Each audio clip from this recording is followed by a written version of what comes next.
hole, if you want to look that up. So it's mentioned in the story that Snow knows how to conjure this Lorentzian wormhole in consciousness. And really, when we're, so many of my books go back and forwards in supposed time, which of course it isn't, it's just all the memories. Some will unfold, and these are from multiverses, they're not just from a single concept, because what is story except the ability to tap into one of these threads or one of these webs, if you like, that's going to lead us down some journey hole, some story hole into, none of it's unreal. And one of the things I first learned was that if you can think it, if you can conceive it, or if you can conceptualize it, then it exists somewhere under some circumstances we just don't know enough as a species to do with concepts of consciousness. And we will go a little further with this when we get into today. I'm not necessarily going to cover anything to do with gematria, which is a way of understanding Kabbalah through the mathematics or the fractals associated with Kabbalah. But I will bring just a little bit in to hopefully whet your appetite to send you down some other fucking rabbit hole besides the one that I could be bothered going down. Okay. And I've got that here, which is typed out from Bernard, because Bernard and I have been working with these techniques of the lore of magic, or direct, for together I suppose it would be 42, 45 years. And so there's, what we've sort of done is to lay a track for you. I don't think it's necessary for any of you to go through what we necessarily had to go through, which is all the studies of Golden Dawn, all the studies associated with Indigenous people on a worldwide level, all the studies possible to do with even orthodox concepts or constructs of magic, which can be really annoying because they're so biased in the bigotry of a colonialist and Intlenga attitude, that to go through it all, it's easy to get lost.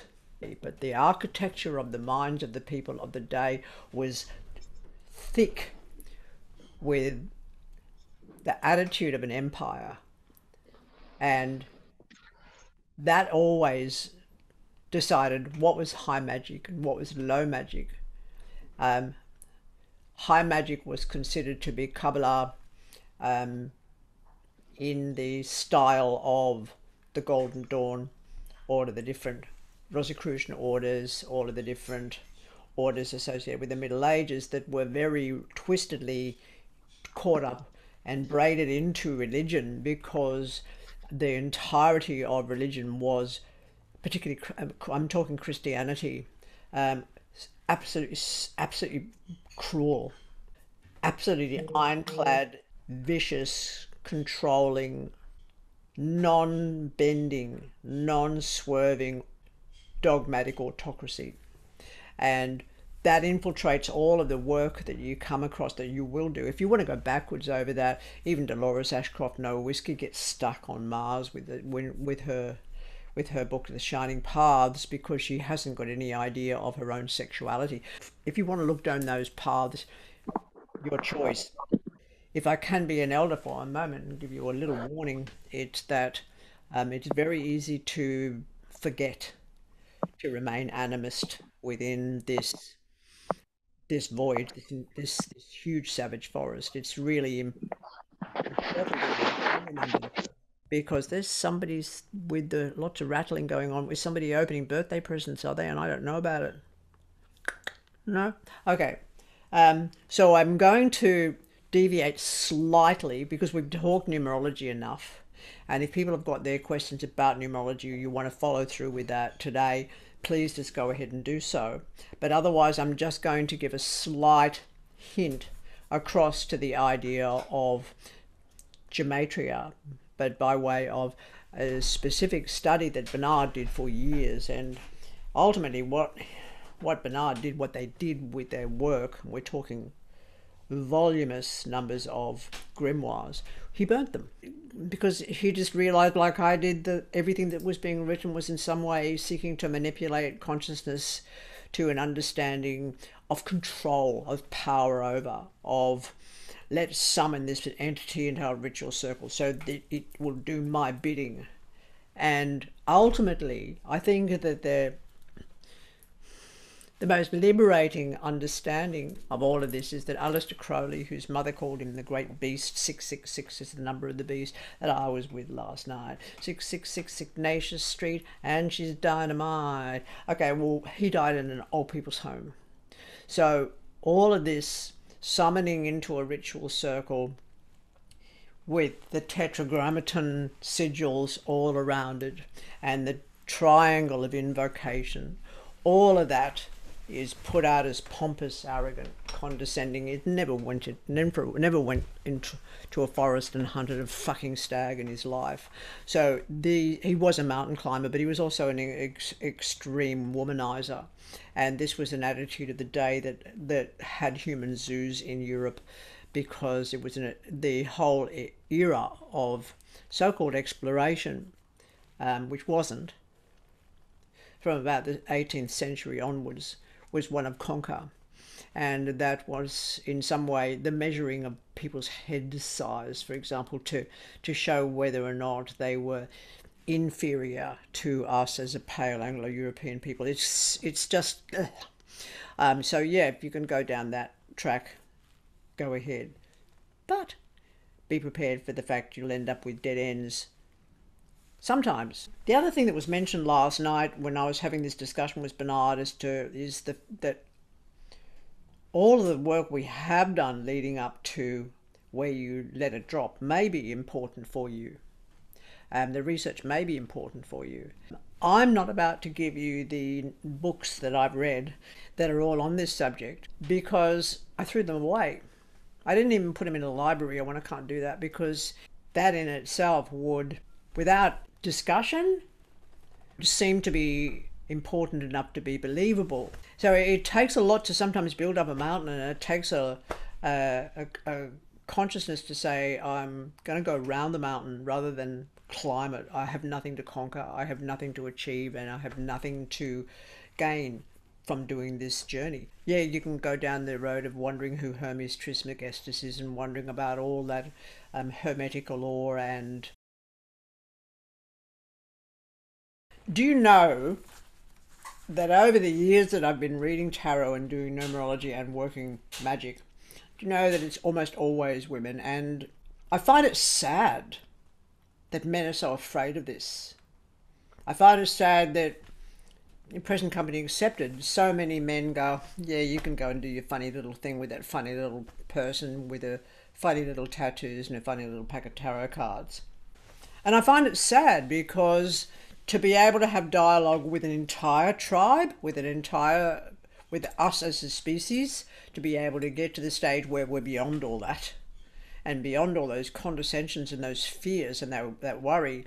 This is a language which is usually, funnily enough, shocking to a lot of men that I've encountered, because they have an assumption that, and this is I'm only talking about men that I've met, I'm not generalizing at all. And there's an assumption that this is women's business, which of course it's not. This is earth business. Why is it of any significance? Why is it considered to be a gendered thing? Yeah, I find it interesting that perhaps it's the Can we just switch it over so that everybody who's talking can come on? perhaps it's like that weird type of expectation or assumption, those Malengro terms, that men need to be or should be, I'll put that in rabbit ears as well, a certain type of way. Like men aren't supposedly supposed to be sensitive, or they don't dive in deeper to their feelings perhaps, or they're not supposed to dive into their feelings or to really go deep into the layers of pondering these things, that what we're doing, we're just diving in deeper in going into history, for want of a better term, and going into spirituality, for want of a better term. These are all just words, aren't they? They're just words that I suppose people already have, these loaded words that people just put blocks up with. It's like, oh, the word witch, it's a loaded word. It brings up a certain connotation. The word spirituality, it's like, oh, you're a spiritual person, or oh, you think like that. And therefore, maybe does that make a man a less of a person, or in some way a weaker or inferior person because they're sensitive like that? I really don't know the answer. I'm speculating. It's very interesting. I'll get on to danger in a minute. And it's odd that because words are our gift, we've been gifted with words, whether it's through song or orality. And I wonder whether that's because of the concept or the construct of the term the people of the book, which is what most people of Orthodox religions relate are acceptable as the people of the book. No religion can be organized or recognized on an international level unless they are considered the people of the book. That's really most interesting, which means that unless a person seemingly has an academic background, that's a seeming academic background, I say that for the simple reason that I have an academic background, but I disagree with the academic background because the academic background won't allow me to go down that rabbit holes that I choose to. So these words like witch and spirituality, etc., could be almost considered to be like a ring past knot. Like you can't get past into this work unless in some way you throw away the bigotry of your concept of a word. So even the word witch is interesting because on my website you'll see the term wit magic, because the word wit is the same. Wit is not about being funny. One can say one unwittingly did this or one unwittingly did that, or a witticism. It all comes down, the word wit comes from the word wisdom. It's that simple. And even amongst the Irish annals, or even Wales with the Gorset, when people come together for an Eisteddfod, one of the competitions that was always associated with satire, because satire is recognised as a tool that can bring down kings. And the other one I wanted to discuss with you is a concept of enlightenment, because I realised way back in 1991, just before I moved to the Byron region, that because I got struck with enlightenment, and getting struck with enlightenment, you might think that's like a bit oxymoronic, but it isn't, because it's all of a sudden everything just seems funny, ludicrous. All of these deep and important mysticism, it just became ludicrous because we're born, we live, we die, and in the meantime we create art. And the thing about magic is it's art and it's science, but it's not necessarily science the way science is. Yet, are we in the past, present, and future, or are they all experienced simultaneously? And is it possible through the Lorentzian wormholes to be in several places at once hexagonally, so that when we dream, we're actually visiting? And are we visiting this human body that we're in now? All of this is an idea that's worth pursuing. I would like to hear your ideas or your perspectives, Danger, on this. Have you got an opinion that you'd like to share? If not, just say so. No. Thank you. Yeah, I definitely agree with what you say in terms of it being very gendered in terms of a lot of this stuff. I mean, I've been involved in plenty of wacky things, from sort of dream work to medicine work to, I don't know, witchcraft and all kinds of things over the years. And when I've shared things with various friends, it's without exception, my female friends are like, wow, I've never heard of that. That sounds really interesting. Tell me a bit more. And so many male friends are kind of like, oh, Danger, you're just into like always your weird stuff again, and then sort of move the topic. As to why that is, I don't know. I do wonder if whether sort of women, because they're connected to birth and nature in this sort of different way to us, so there's a bit more of a depth somehow, that's going into those sort of dark natural places which are quite scary. If I can interrupt just for a second, Yeah. I almost think it's the opposite. That the Okay. dark, scary places for a man are the breaking away from that which is acceptably male in a very patriarchal society. I think that, yeah, you are correct insofar as women are dirty and we're on the ground and we're covered in mud and detritus and the blood of the born and the unborn and the dead boys as well from every fucking war.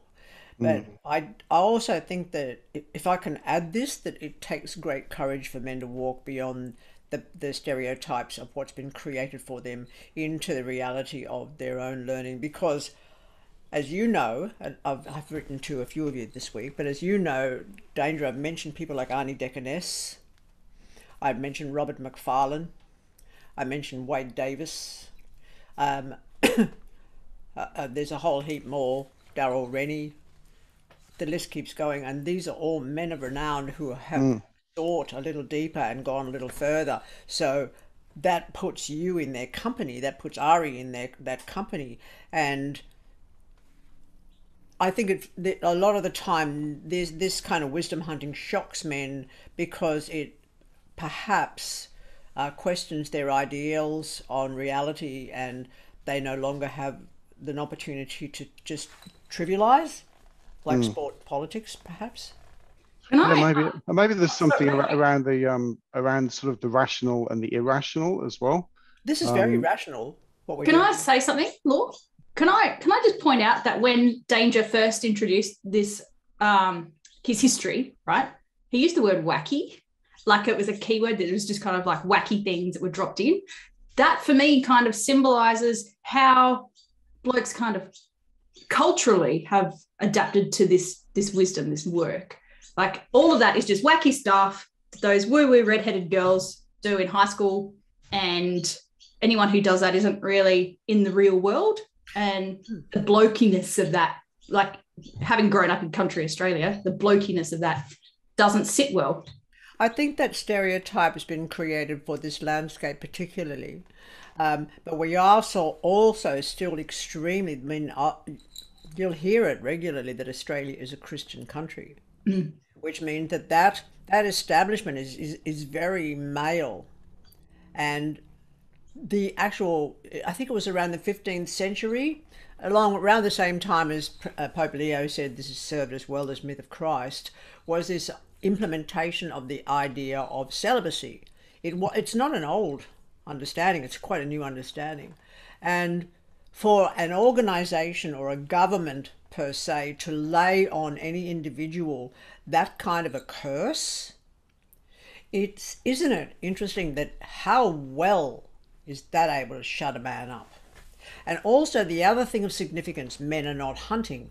They're not teaching their sons the skills of working with a lathe, of how to work with arrows. This is not just men's business, because I do it as well. But there is a serious lack for men of initiation rites into manhood that are actually serious.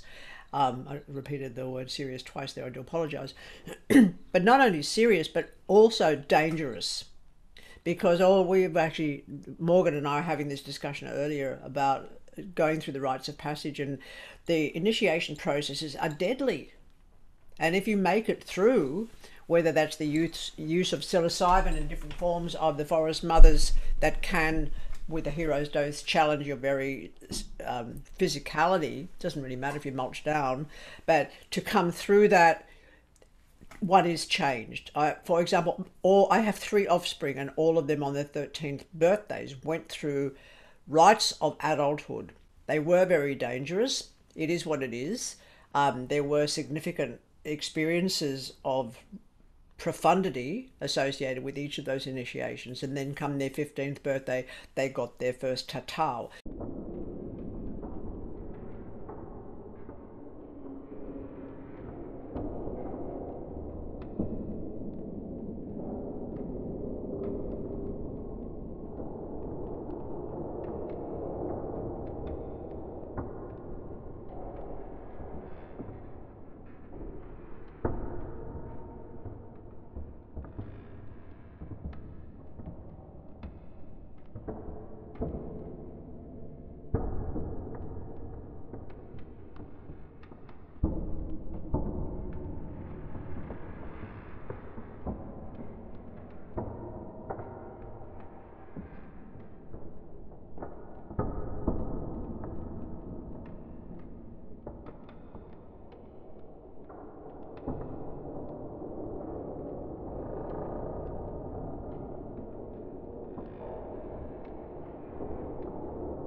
there's a massive hole there in sort of in male initiation, and that's personally something I've been trying to connect in with us in terms of relating to kind of the men's movement in Australia. And but yeah, in terms of why people are not attracted to this kind of work as men, I mean, they must be insane, in my opinion.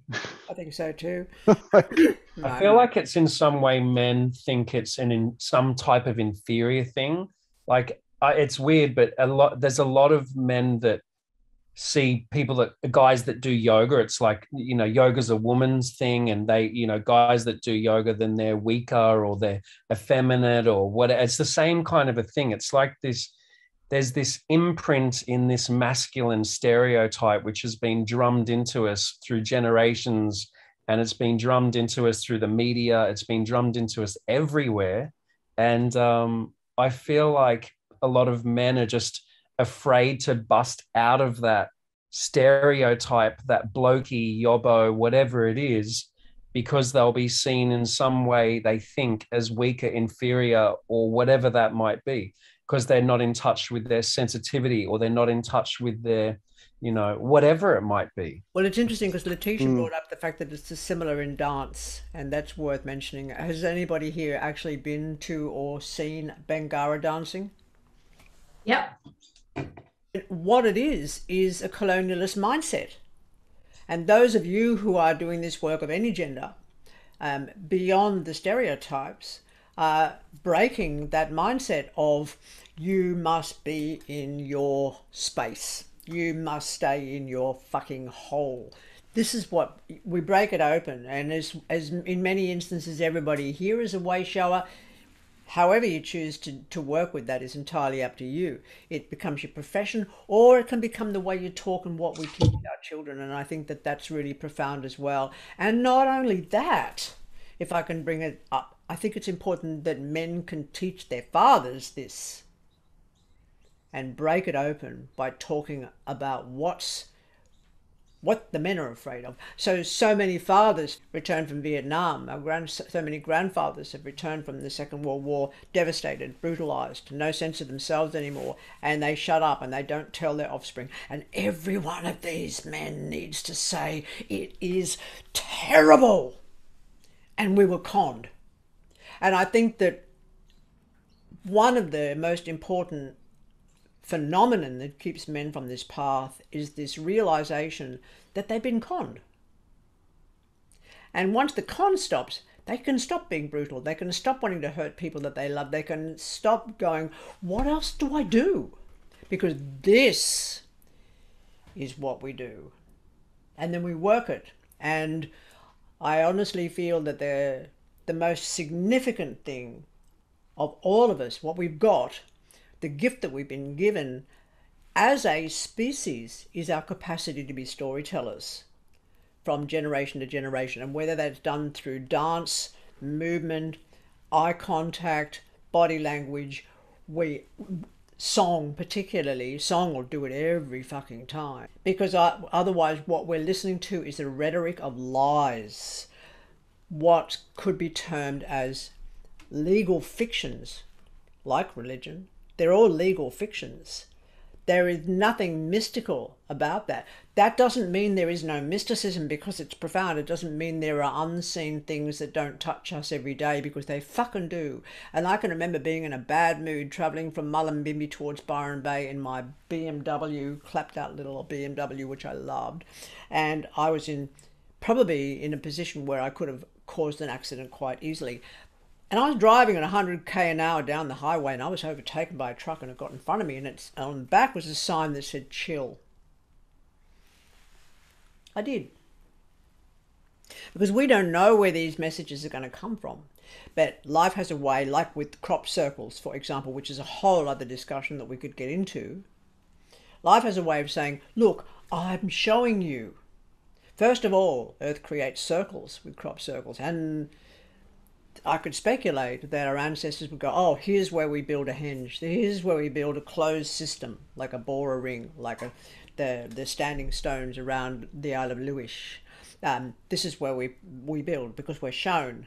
Because I went back into looking at crop circles, and they go back to the 1700s, the first record of them. They were mentioned quite simply in the 20th century, early in the 1920s, always just circles, and they became more and more and more complex. And then what happened in the 60s and the 70s, of course, is people are saying, oh, this is aliens. And then from there, they're going, they're all fake. But the point, they're missing the point completely, is that all of us are Earth. And if a human animal can go out into the field at night and bend those reeds into shapes that are mathematically extraordinary, then this is assistance. And Earth has got messages for us and says, if you're not going to listen to the words of my crop circle, I'm going to bring all your stars down from David Bowie, you name it. 1 year I can do the whole lot. You watch me. There is only life. That's sort of it. And because we've been stereotypically put into this position of going, you're either working with us, the aristocracy of church and state, or you are outside. And the people on the outside are mystics and witches and shamans and Kadaicha and Mangakok and curanderos and medicine people in general. Well, I'm telling you right now, it's the others who are on the outside. I feel like I want to clap and cheer. Yeah, I'm glad you started cheering, Neela, because I want to do the same thing. I'm like, fuck those guys. But see, no. I want to bring them home. I don't want to say fuck those guys. I think that's just part of the problem, to be honest. Okay. Yeah, yep. Okay. I don't want this is our last week together doing all this. Let us not fall into the paradigm of us and them, please.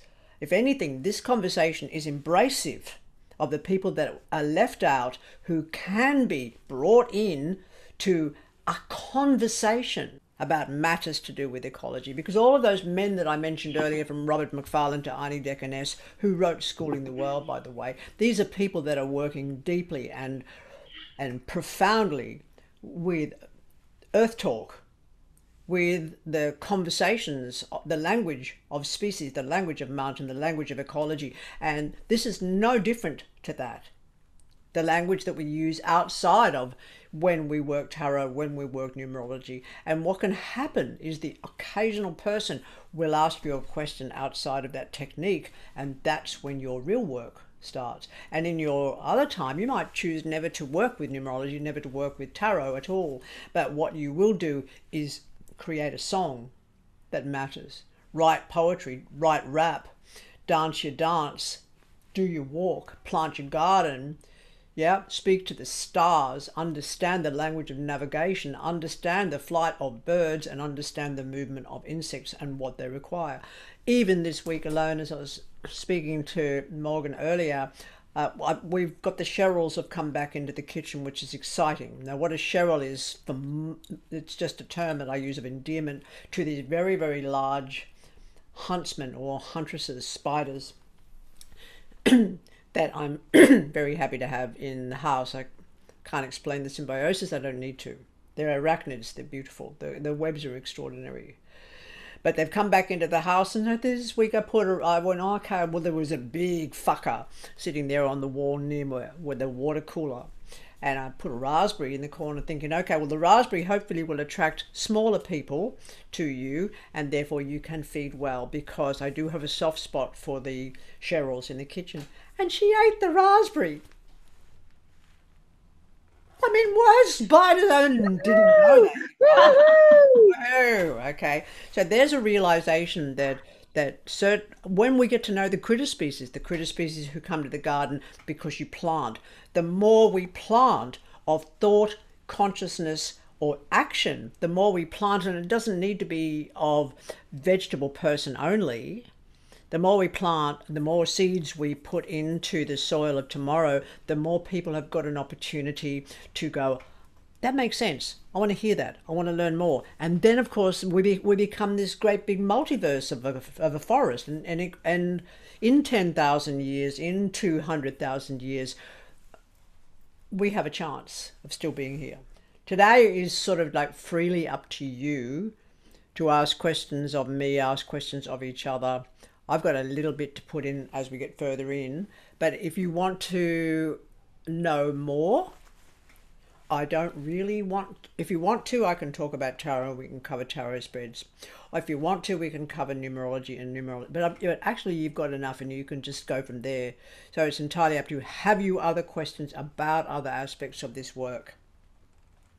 I was wondering, Laura, well, I have some questions kind of about the paths of the Kabbalistic tree, like, and the tarot cards. Like, why is tarot associated with it if it's more ancient than that, I guess? Or I don't know. I never said it was more ancient than that. Yeah, well, I don't know. I just assumed it was, I guess. Assumption, we don't do it. Yeah. I have a question, Laura. It's about tarot and taking it forward from here. So a few of us met yesterday to just do one-on-one practice and look at what we can see. I think I'm a fair bit away from being able to tell which story is the story when I see it, and being able to feel it in my body and kind of understanding which one is the path jumping at me or the words jumping at me. So that's going to happen for a while. What do you expect? I mean, how far into this are you? No. I mean, how do I keep it up? I'm not saying I should know it now, but how do I keep progressing? Just repetition. Just keep doing it. Yeah. Seriously. That's the only way. And then one day you go, oh, couldn't miss it.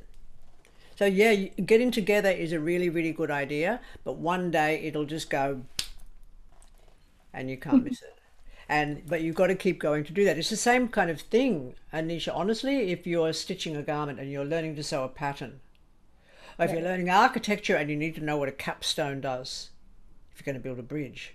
This work that we've been doing over the last 10 weeks is just the capstone. You know, when it comes to the architecture, that's the slow building, and it requires you to think on many, many levels. Like, are your foundations solid? Have you got a clear space? Are you being objective? Can you say it like a spade, or are you just being terrified of what you see? And will concepts of terror and fear and vulnerability get in the way of you saying what you actually do see? Of course they will. And of course you're just going to figure on one thing at a time and fix on one thing at a time, but that's only just now. As you unfold, it becomes completely different. You see, I'm having like a bit of trouble with but I've just found like PDF printout of the cards. So I'm just going to cut them up and do one card a day and try and get the pairings memorized like that. Yeah, well, that's a bit rusty, so I'm on the lion's mane for that. Yeah, lion's mane's great for that. Yeah, very necessary. Also, because the synapses, since the introduction of digital technology, the synapses are withering. They can't die. We can regenerate them. We can generate the neutrinos. We can generate everything that's. But you've got to just use the muscle, as I said a couple of weeks ago. Yeah, cut them out. Can I address that? Can I talk about that a little bit too? I have found for me personally, I think that I mentioned previously about having a practice pack that's your work pack that you can use where you're learning.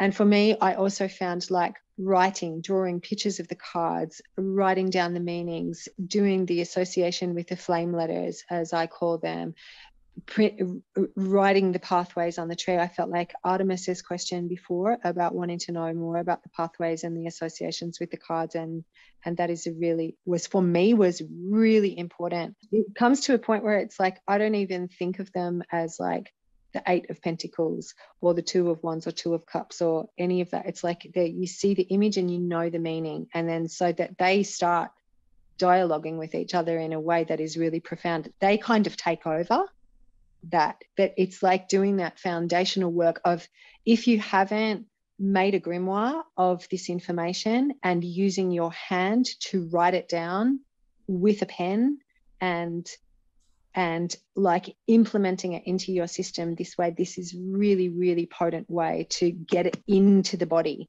because you're working with your hand and your mind and the imagery and the words to sort of like to get it in you as a blueprint. For me, I found that really helpful. Yes, also the reason that I didn't go too much further with Artemis on that discussion is because I've put up, there are images of that tree with all those paths on it in both books, and they don't have relevance as far as reading tarot is concerned, so I haven't mentioned them for that reason.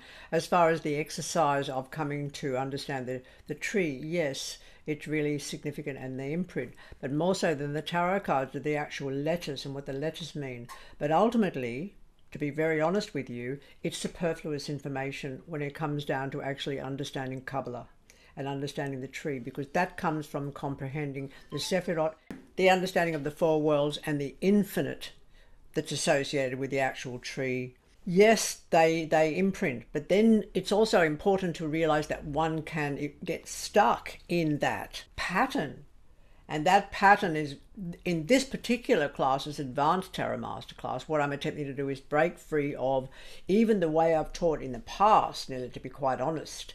Because even though it's a way of training, one can understand the letter Resh and what that represents. One can understand the letter Hey and what that represents. And I think this is most important, but only insofar as that's a deviant path to what we're doing here, insofar as that will lead us down the realm of working with what I call practical magic or magic medicine.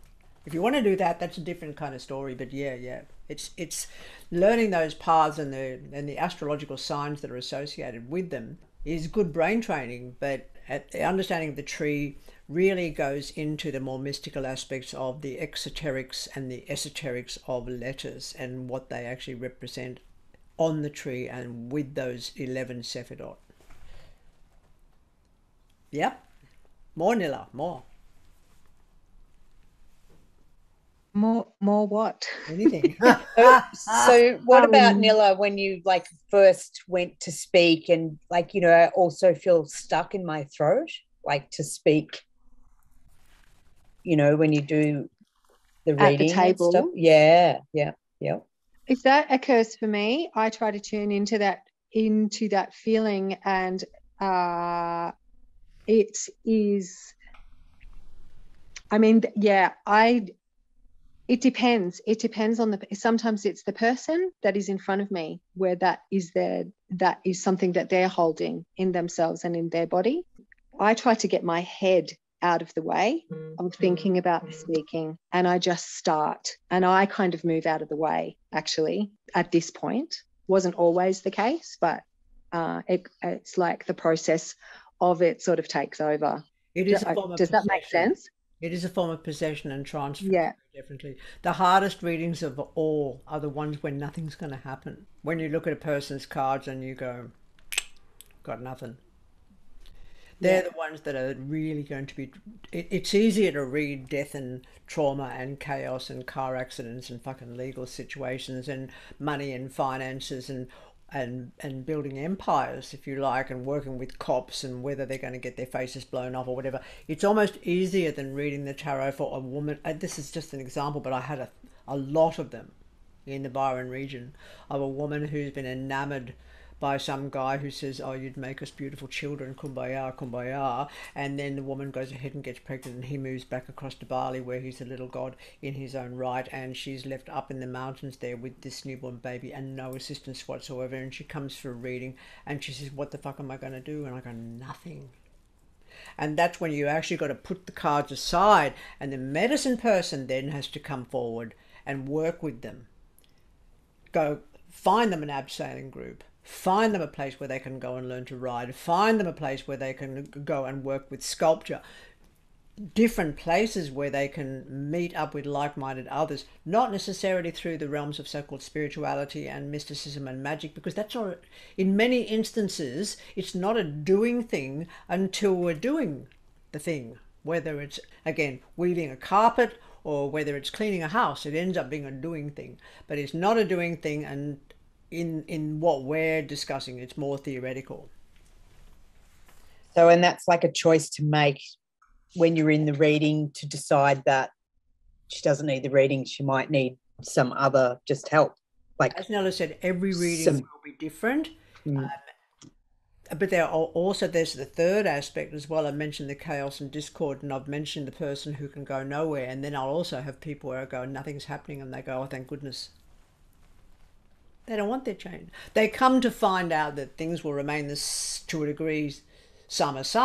Laura, I am wondering if, because I've had some distant like acquaintances come and say, and I've done a few practice readings on them, and they've said that they've tried to influence the cards.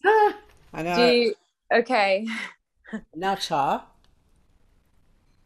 So what's your take on that? Because it's hard. They're just making it up. The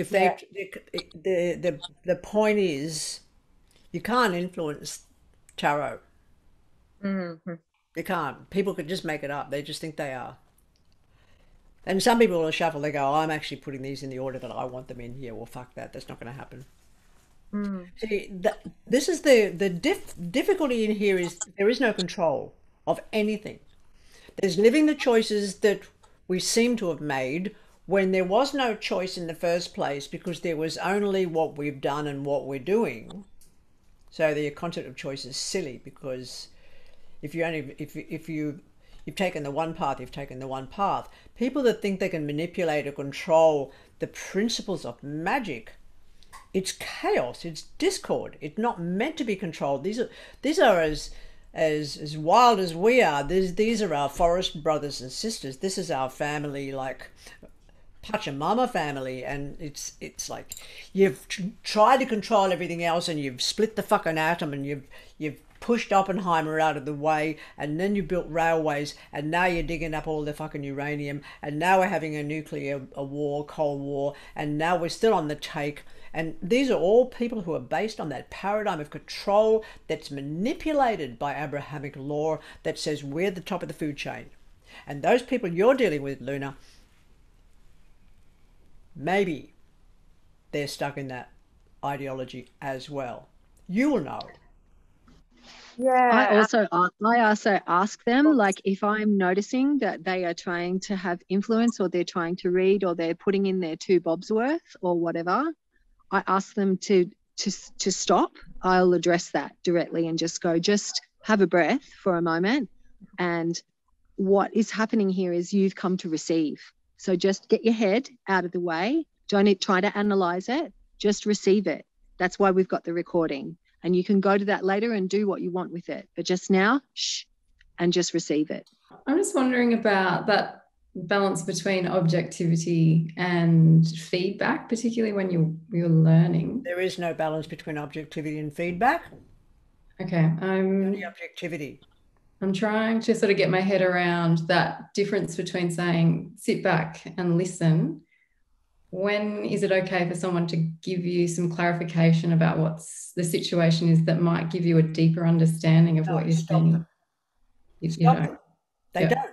The most important thing you can do is to say to your clients at the very beginning, and it's up on my website, and I suggest you do that with your own website or however you want to put this work out to the world, is to say, you can speak to me when we get to question time, otherwise they just need to keep their mouth shut. The less you know, the less you hear back. What are you, fucking fishing? That's what that is. Yeah, I kind of was wondering about it in terms of while we're doing this as a collective and you're not understanding so much who the reading is for, and that there might be things coming up. I kind of feel like you'll see certain cards that then you'll understand that pattern. No, I really need to interrupt you and interject with this, Sarah. I think it's important to realize, as an interpreter, you don't know anything except what you're telling them. You do not try and interpret your interpretations. Okay. You don't need to have the fear around whether there's maybe I'm right, maybe I'm wrong. That's got to go. This is the principle of this learning, is to get past that. I can hear what you're saying. What you're after is an excuse. But I don't mean to be rude to you at all. I'm just being as honest as I can be. Yes? Yeah. Even when you're working with each other, the person that you're working with, who's come to you and you've laid out their cards for them, even whether it's on Skype or on Zoom or in person, is you say what you say and they record it and then they go away. And then they'll come back to you a year, 2 years, 3 years, 5 years, 20 years later, and they'll go, that all happened. But That's if you're important. in the middle of a reading, come across and say, oh, does this work for you? You've just fucked it. Mm-hmm. That's good, because that answers a question that came up yesterday in our discussion when there were a couple of us together talking about, exactly that fear. How do I know that I'm doing this correctly? But it's irrelevant. It's irrelevant. Mm-hmm.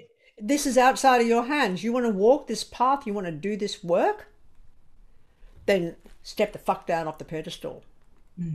I had a situation like that happen on the weekend when I was reading to this acquaintance, and they were saying, oh, I really was expecting you to say this other thing. Like, I actually really wanted you to say that. I'm like, I can't. The cards are not saying that, so I just can't. They were just very like, oh, I don't know. They looked disappointed, but at the same time, like, I just can't do it. Yeah, you don't even need to justify yourself. You can ask them to leave. Yeah. It's really important, even when you're experimenting, practicing with tarot, is that you, before you begin, you say to the person, I'll say what I've got to say and say nothing and go away at the end. I usually give people questions, 3 questions. I will give you an example this week, which included a connection to somebody involved in a relationship, an intimate partnership that was going to go nowhere. Now, the first question they asked me is whether or not they're going to meet their soulmate, the person who's going to love them forever, who's going to care. And there's a lot of caveats come with that. Who's going to care about me, who's going to be generous, who's going to have a great sense of humor, who's going to be able to support me. There's a lot of caveats people will think up before they come. Oh, I better tick all these boxes of what a good lover is going to be like. And that lover needs to fit into the box of being a marriage partner, if you like. And I said, no. And they just sat there looking at me devastated. They said, haven't you got anything else to say? I said, I just told you. It's not going to happen. And I handed them back the cards and they shuffled again. And the question that they had, the second question is, am I going to have a biological child coming out of my body? Blah, blah, blah, blah, blah. See, all this would have turned up in part 1, before question time. So even though people can only hear maybe 2% of what you're saying when you're taken over or possessed with tarot the way it is, they'd hear that. Oh, I can see you pregnant. You're going to have a baby, and you're going to have a baby that's this particular sign, to a person of this particular sign who's your partner, who loves you and will love you forever until you're both 97 and you're sucking your white bread through a straw, and then one of you's still going to die. And so this person on Monday tried to trick tarot, which is hilarious, and it does happen all the time, into saying, yes, you'll have a biological child of your own. I said, no, I've got your agenda because you asked the second question in the hopes that I'd somehow get conned from the first question and change the story. But the story's already been written. The story's already out there. Now, can this be tragic? Luna, they'll question you at the beginning, but when you've been doing this long enough, and the point is, they'll come back and it doesn't happen, or it does happen, but it's in the cards that are laid out, not in stuff that they happen to want.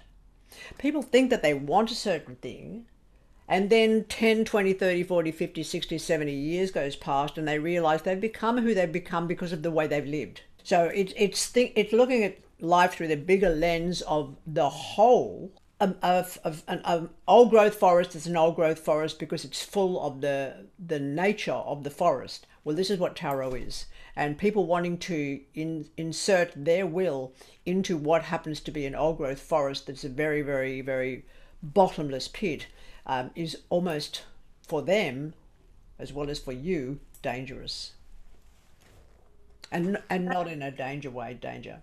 How would you see, just your opinion on like people that call themselves like tarot readers and psychics, and then they start kind of drawing in people, like if they're reading for someone and then that person, the reader says, oh, maybe you should get them to come for a reading. And then they start making up like these stories around the two people to kind of get them to be together. I mean, you make up your own mind regarding them, but it's not really any of our business the way other people work. There's a lot of people with a lot of PR, and they call themselves a lot of things, and they're doing whatever they're doing, and that's their business. And we are in a period of time where we reflect on the idea of somebody else's capabilities. That could just be front. I worked with somebody this week also who is, they've suffered the experience of hyaluronic poisoning. Hyaluronic acid is the stuff that's used to dissolve filler. And this person is from LA. They're an actor and they are a cisgender woman. And all of this demand by a society that a woman should look a certain way, should have sort of like tits to die for, should have fucking this, that, and everything else, which is really quite simply silly, particularly in that industry, because it's people like Helen Mirren who are going to end up shining by letting themselves look the way they look. This stuff that they've used on this woman it dissolves the connective tissue of the body. Now, supposedly it's safe, but this person's suffering the form of neuralgia that's completely through their body, and everybody thinks that she's mad. And Tarot, when they first came for a reading, saw this horrendous medical fuck up and didn't know at the time, doesn't know whether that person will escape from the physical ramifications of paying that much money to get lip filler removed because they'd had their lips filled to the big lumen thing, and it's affected their whole body. But these are all people who think in some way that they're experts, and even a lot of your clients that are going to come are going to think that they're experts in their own destiny, and it's just not true. I mean, nobody saw Fukushima coming, did they? Or did they? Do you want to continue on with that question? Or is there more? I've got a question, Law. It's not related to what anyone else is saying at the moment, but I'm just curious as to why we went through the story of the copper and the tin, and why it was important to understand how Rome went to Britain and what they did in Jerusalem and those conquests, and how was the folklore of Yeshua related to Kabbalah. Yeah, so I want to know, why did we go through that story, and in what way was it meant to open or facilitate a thought process around Kabbalah and Tarot? If we don't have a vast comprehension as to the way the world is, or has been, or is presented to us through history, if we don't really look into it to do with the movements of people, we don't recognize what's happening now as being non-unique. I mean, even just yesterday, there was this huge, I don't know, 10,000 people in Melbourne who were protesting against the manipulations of a government, and yet none of it hit the front pages and none of it hit the news. And people are actually shocked and horrified at that. And I go, hang on, the same thing every world war. All of it's propaganda. We have fed a history of propaganda, and so much of the so-called mysticism associated with the so-called West, because these are all just terminology, aren't they, is connected with the history books of the conquerors. And what's important is to look at life through the lens of Indigenous people, of what's occurred in a so-called past, or that's continuing to happen. All of these are journeys. That journey of Rome, that journey of the Bronze Age, for example, led us through to Moses de Leon, which led us through to the Rosicrucians, which led us through to the Order of the Golden Dawn, which led us through to Gerald Gardner, which led us through to today. If you can't see that winding road, I don't know what you've been learning from me anyway. You knew that was going to happen. I didn't say I couldn't see the winding road. Hey? No, I wondered why, the link was with Kabbalah in particular. I thought there might have been some link to Kabbalah and Tarot. And I was thinking, is it because of the slaughter in the Asherah groves? Was it was it meant to be a, you know, an eradication of a people? And is No, this it's all made why to, we it's talked all about there the to make you think. diaspora? No, it's all there to make you think. Yeah. It's just to get your mind moving outside of the synapses of what's expected of me as a little tarot reader talking about the Page of Wands. There's more to it. That's the main reason, is to look to yourself and the depths of who you are and what you've been taught and what you've been accepting and what you find acceptable, so that you can be strong enough and game enough to walk your own walk by knowing this. The same understanding is why the Cronulla riots happened. All of it's got to do with tarot, all of it's got to do with Kabbalah. But if you haven't got enough knowledge of different variations of branches of a tree, if you haven't got enough knowledge, I'm not talking about information, I'm talking about knowledge, so that you've questioned everything. Never stop questioning everything. Question me, question every single thing that you come across, even understanding that the word thing is a Nordic word for a gathering of warriors. So questioning everything means that you really start to dig down into the tundra or the permafrost of the corrosion of questioning. And we have been taught to not question. That's what school's all about. School says, don't you dare fucking question. You do what you're told. You write down, this is history. That's why even in one of the stories that I wrote about Callum, who was a 15-year-old person who'd been brought up in a Celtic ancestry. And when he wrote his history exam in year 9, I think it was, he was completely failed because he took the side of the indigenous people of Britain.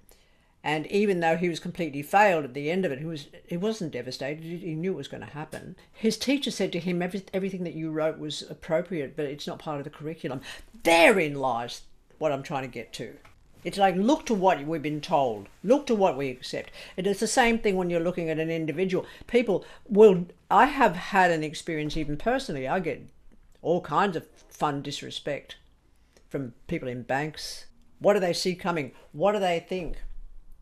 Because I've got pale skin and I'm inked, what do they think? I know what they think. And I'm an elder amongst my own people, and I know my ancestry, and of that I am 100% fucking proud, because I didn't find that out when I was young. I had to fight for it. And those of you who know who your parents were and who their parents were, good on you, excellent. But does that mean you need to walk that walk? How many people have you met who will say, I feel like I was born into the wrong family? But that's wino theory. That's the understanding that you are that person from 2,000 years ago. You are that person from 500 years ago. You are that person in 1207. Don't you understand that yet? If you don't have a picture of that and you can't see the continuum, you also can't read tarot. You may have assumptions built into you to do with the way a person appears when they turn up in front of you.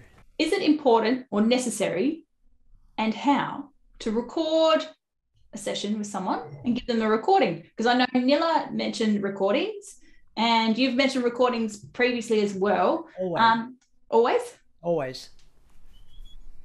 Oh.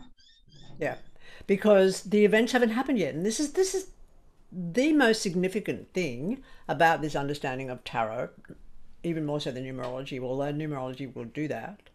But with tarot, the events haven't happened yet. So you are the facilitator of that which is in the future, and you're bringing it into the present. Again, words. And no one will understand what you're saying. They might think they do, based on their present construct or way of living. Do you always do the maps in the same order? Yeah, the maps that I do are the Dead Reckoning first.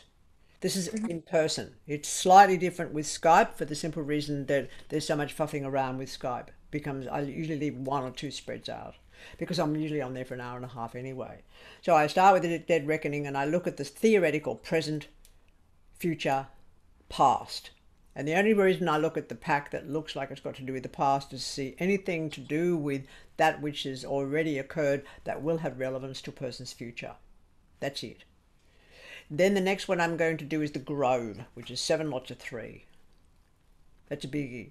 And all those groupings give you lots of story. And sometimes it's all the one story, and sometimes they're all separate stories. But You just don't know till you've got it in front of you. The next one I do is every seventh card, which is very often somebody else's material, somebody else's information that'll have an influence. The next map will be the Stargate. And then I'll put a warning in there, which is called the horse latitude. Has anybody looked up why I call it the horse latitude yet? Yeah, I did. That was pretty bizarre, that when the ships were going from like the old world to the new world, they would get stuck in this area that they named the horse latitudes, and in that area then they used to start losing provisions, so then they used to just throw the horses off board. Yeah. And any other livestock they wanted to. They also included the dead, because a lot of people died in the hulls of those ships, and they just dumped them over because you hit the doldrums, and it was known. So it was known by not only the cartographers, but the captains of the ship and the crew all knew that when they got to that particular area close to Cape Town, that the wind could stop and the doldrums could come in. And then there's an interesting book, if you get around to reading, or it's not a book, it's a poem called The Rime of the Ancient Mariner. It's also an Iron Maiden song. Okay. It's also an Iron Maiden song. So once the horse latitude spreads out of the way, I just want to do a continuum. Get the person to shuffle and cut them in 3 and pick a pack. And then I'll put the other 2 to the side, but I don't ignore them. I'll just turn them over so I can see the bottom card on each. And then that pack that's in my hand with the continuum, like with a Dead Reckoning spread, except for the 3, I leave the 3 fan shapes off. I read the whole pack. And it reads like a storybook. And those ones to the side, almost I could say that they're tarot talking, because tarot will pick a subject of significance to that person that may not have turned up anywhere else. Because tarot, as I've said before, is some kind of entity. So it's sitting in the background going, I'll just wait till that spread. I'll wait till that map comes up, and then I'll have my say. And it will. And it'll do that with those extra 2 packs.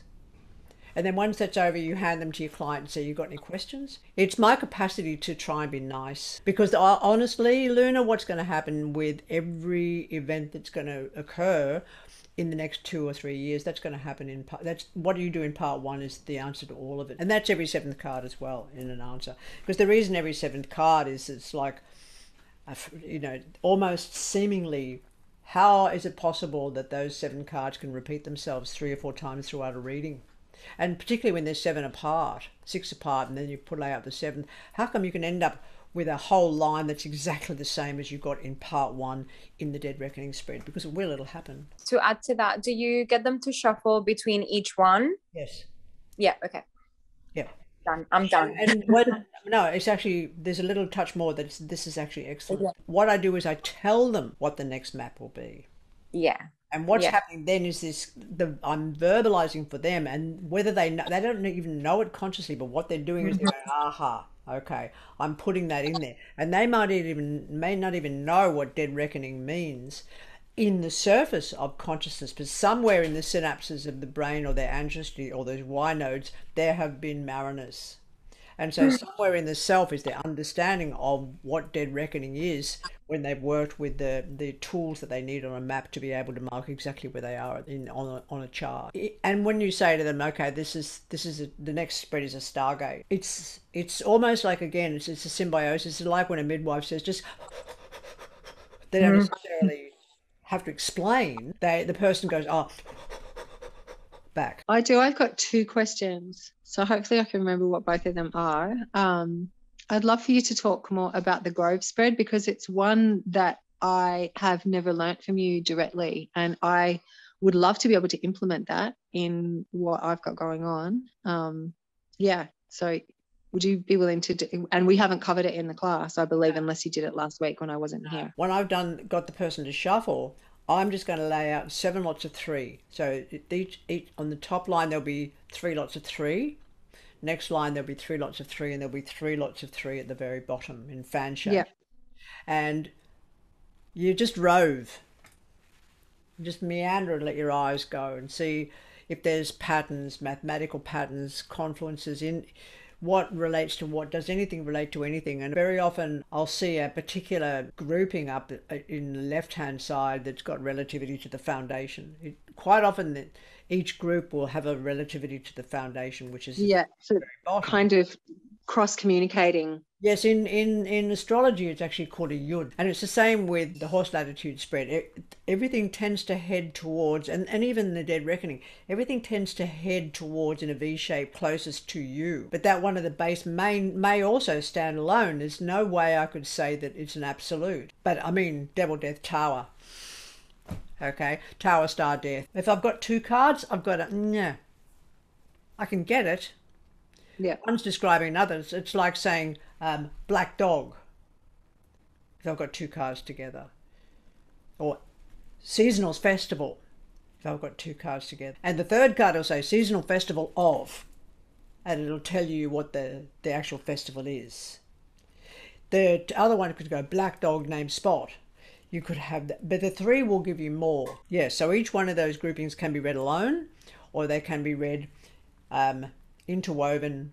They can be recognized or related to separately, and one might be separate. One grouping of 3 could be separate, and all the rest could be connected. So the second question that I have, if I can just be a hog for a second, is that I'm about to do an event next weekend where I am going to be reading at a place where I'm going to do like little short ones, which for me is pretty huge, because I find that it's so chunky when readings happen, you know. And so I'm looking at, you know, 25 to 30 minutes, which I'm like, how am I even going to do that? Like, I can't even comprehend it, honestly. So I would just love I love a recommendation of how many spreads, what I should do, how to keep it concise. Yeah. And even in that, while they're coming, it's going to be in a public space. Yeah. Do I get them to record? Can you get a screen or something? You've got to have. I've got a screen. Yeah. Make sure you've got privacy. Yeah. Because it's not a thing to have in a public space, and a lot of these so-called fortune fairs that are around will demand that the people working with them work in a public space, and that's just fucking sick. Yeah.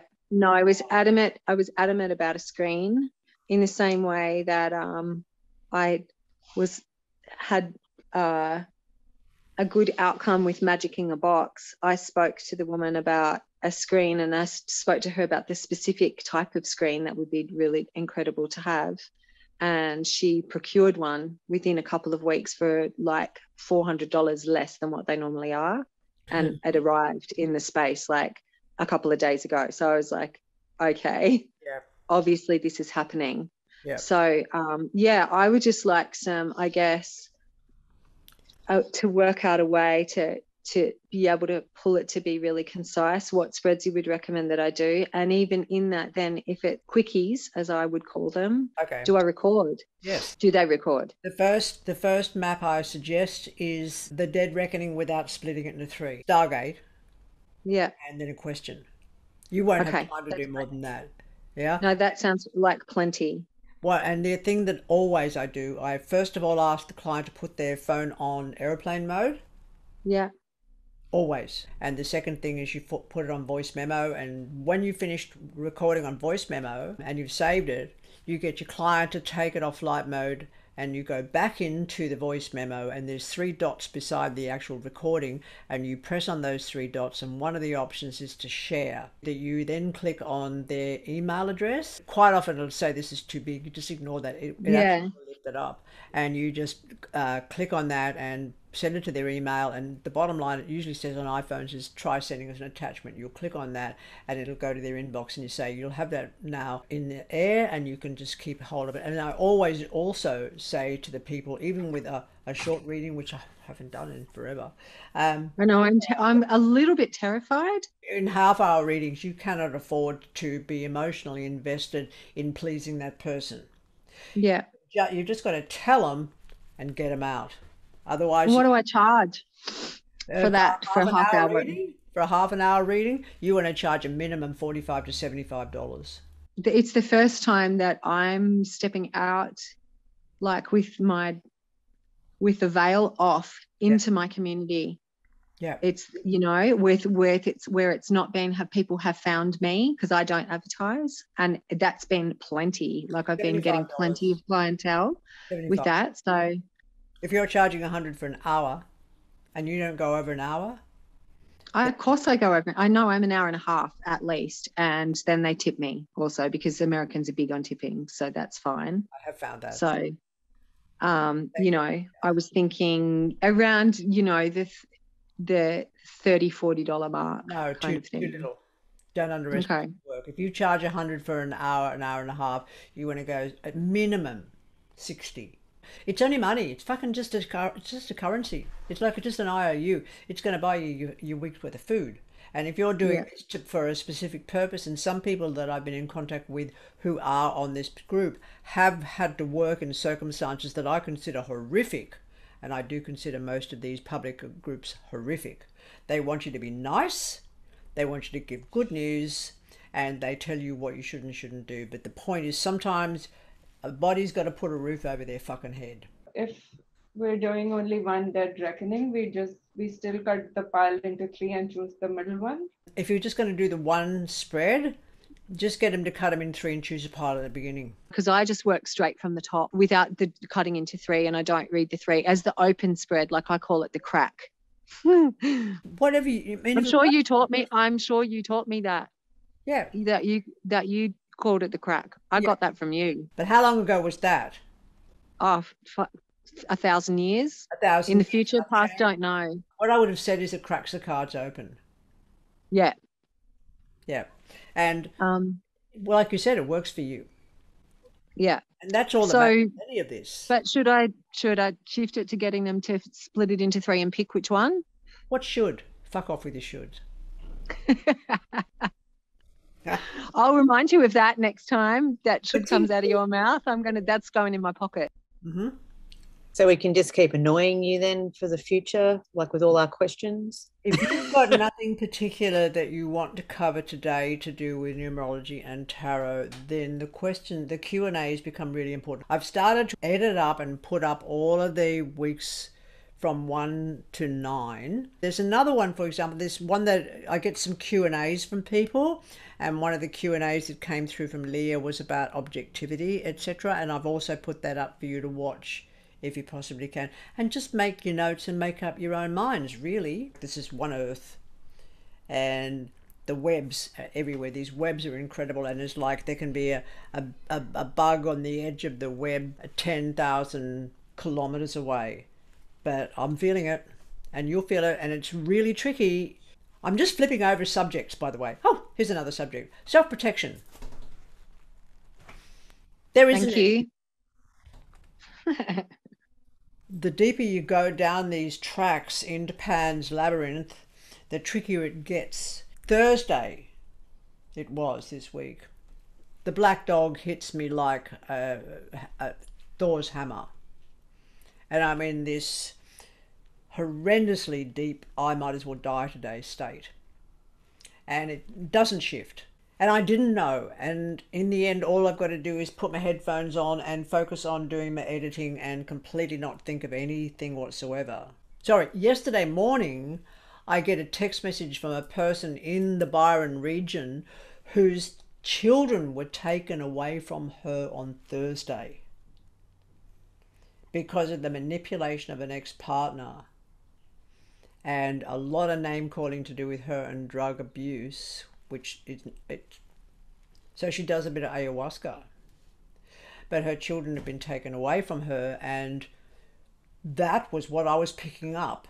And she's a client, yes. So you don't know where this is going to come from. And was there anything I could do? Stop from killing myself. That was all I could do. And then when you find out, it's like, oh, all drops off you. But it can stay there in the grip like a bear hug. Why does anybody want to do this fucking work? Because it's amazing. But it will have the effect of trapping you or hurting you if you're not wakeful. So self-protection, apart from we've talked about doing the wetting at the end of it, we've talked go for a run, kick a bag, whatever you got to do, just don't hurt the cat, and you'll clear a lot of it. But the other thing that's important, and this also goes back to your question, Ari, earlier about why discuss Jerusalem, why discuss the old Silk Road, why discuss Moses de Leon, why discuss the Rosicrucians, why discuss anything like that. It's to kind of flex yourself enough, and also to recognize yourself as your own authority within the work that you're doing, because this work has been, I mean, it's been written about. I mean, I can remember with Troy, with Cassandra. Cassandra was kicked out because she saw the ships on the horizon, and she said to the king of Troy, the danger, we've lost. But the same thing happened with Hitler, because his astrologer gave him the information that he was going to lose the war, so he had him put in Auschwitz. You know, do we run a risk? Yeah, I told you how many times I've had my life threatened. Why do we do it? Because it's amazing. It's both a science and an art, but without learning the bigger picture, this is the work of a wisdom holder. This is what you've got to understand. This is, you don't got to do anything, and you don't should have to do anything, Nella, before you jump down my throat. But we'll continue to be Fruit Loops and fucking charlatans and put on the edge of society and not treated with respect when you do go into the bank. And that's not on, because diversity is one of the palettes that makes our species so beautiful. Depth is more profound than just a little creeping plant that sticks on the edges and fucking sucks the moisture out of that which has got depth. I've got a question. What came first, the chicken or the egg?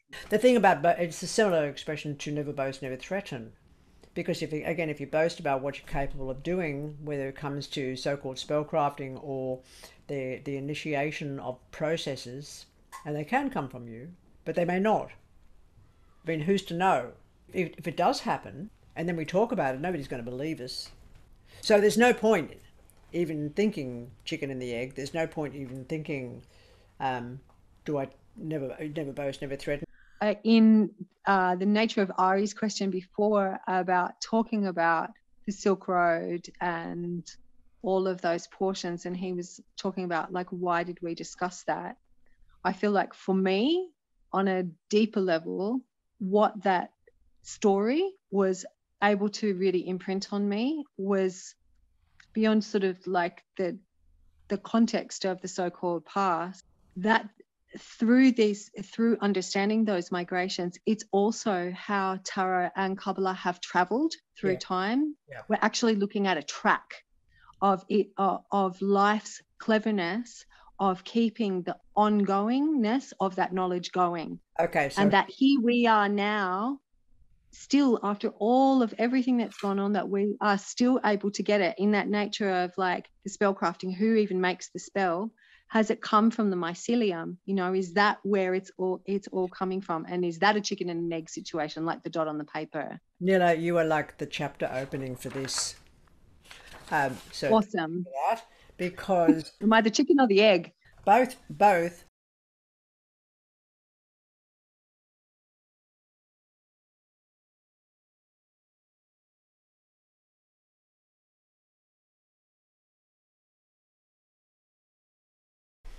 Okay, so this is part 2 to today.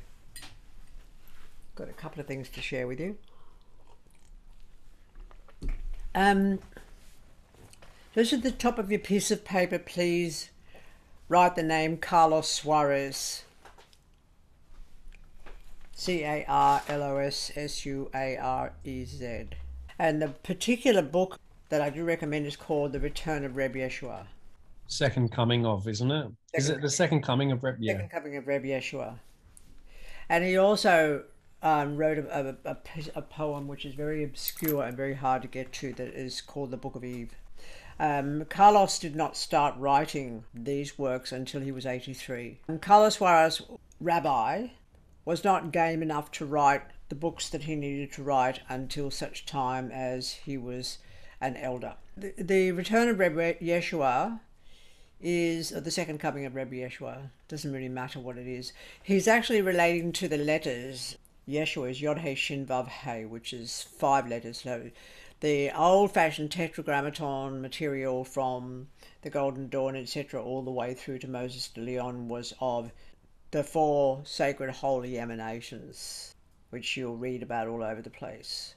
The involvement or the addition of a shin, the letter shin, gives us Yod He Shin Vav He, and Yod He Shin Vav He is Yeshua. And then that's a name that just translates through in the anglicization to Joshua. And it's like the name John. It was quite popular for a while. But some of the the root systems that go off this main are, and I've just so skimmed the surface, and you know I've just skimmed the surface of this information with you. One of the threads or the offshoots of this main tree that we're talking about is called gematria.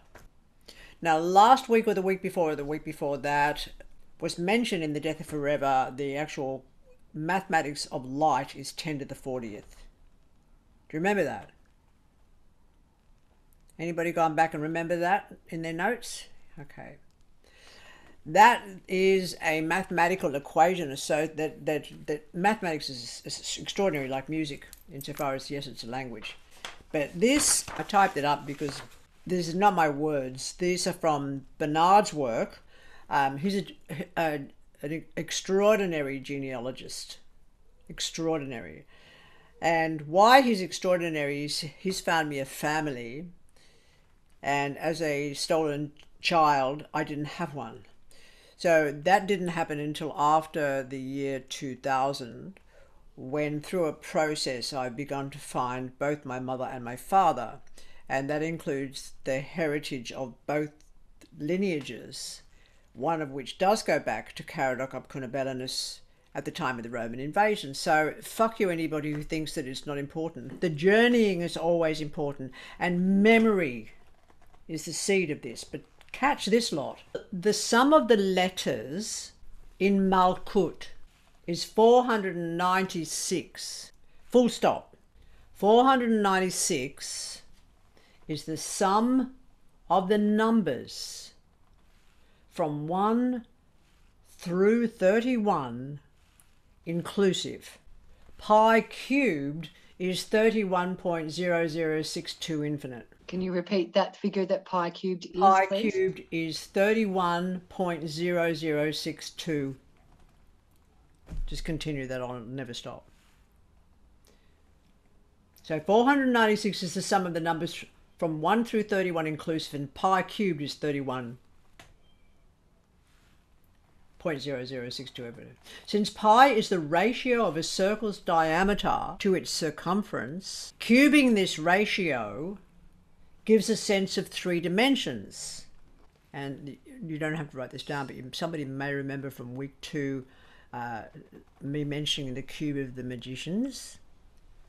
I'm all the way back there, and I'm just filling in that little spot, and I can see your fucking smile, Danger.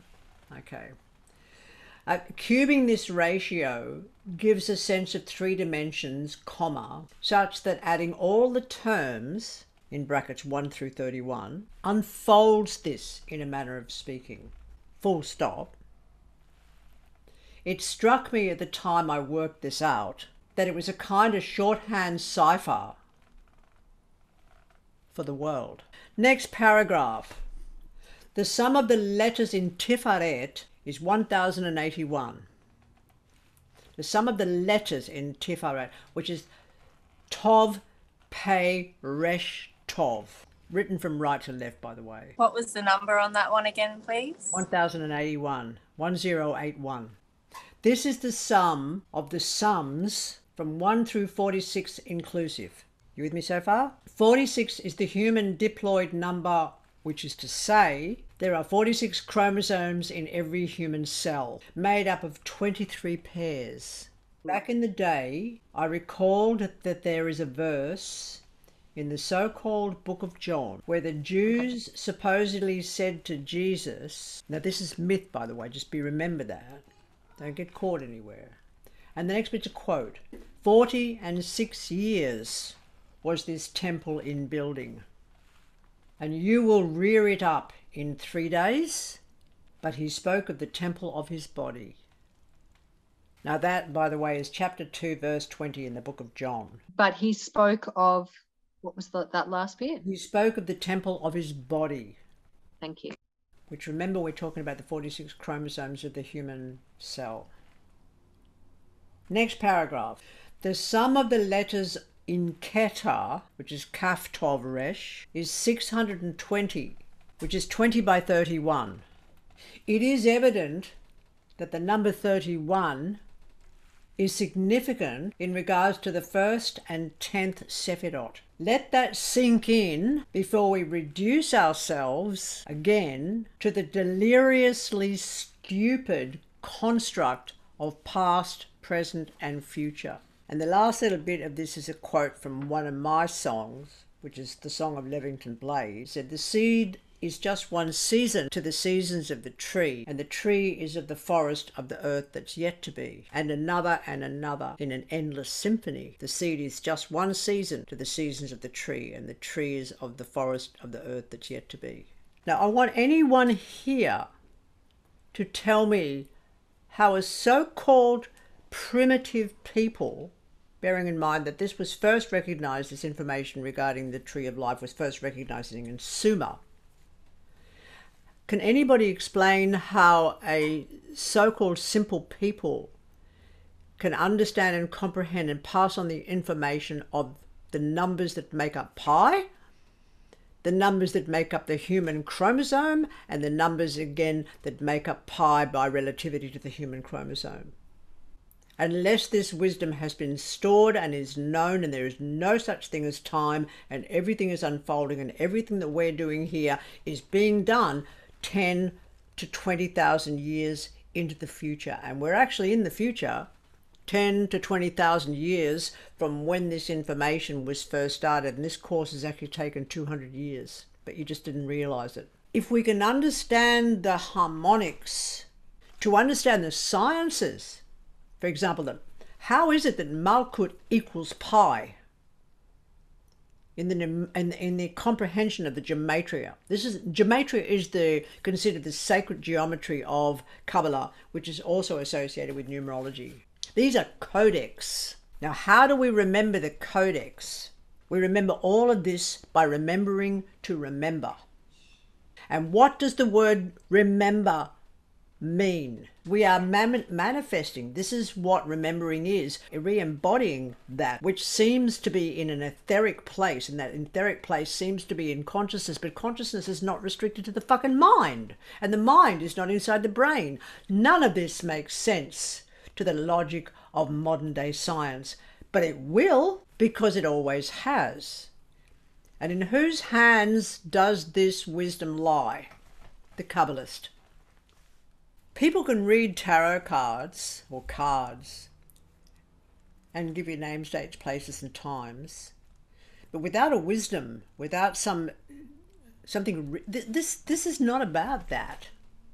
You can fucking read a book about that. You don't need me. Why are any of us here? We're here to discuss this information.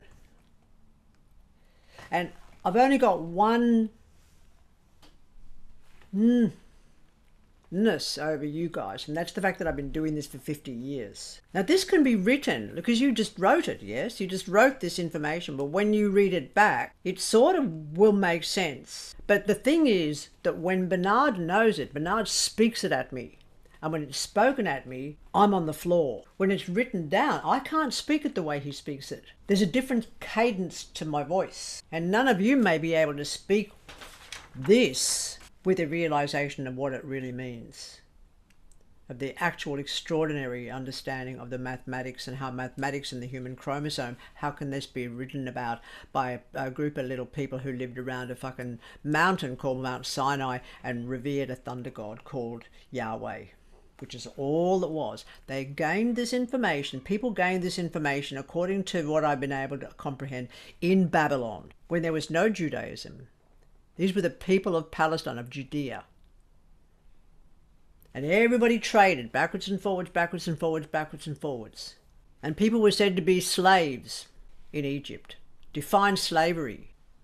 I was one until 1st of December last year. That was my classification on the white paper that was kept in the Department of Births, Deaths and Marriages. They didn't like to call it that, but that's what it was. Define slavery. It's a big story, and what you're doing with this is to understand this by way of not being one. You got that so far? So that's the scientific and the mathematical equation called gematria. That's another branch that you'll go down. Then there's this, which I think I sort of showed you a bit, but nobody could really see it clearly. This is based on, you can probably see the cover. This is based on a work that none of us intended for this work to happen. But Nila, you asked me something 2 weeks ago, and I took photographs of these pages and you couldn't quite see them. Yes, remember that?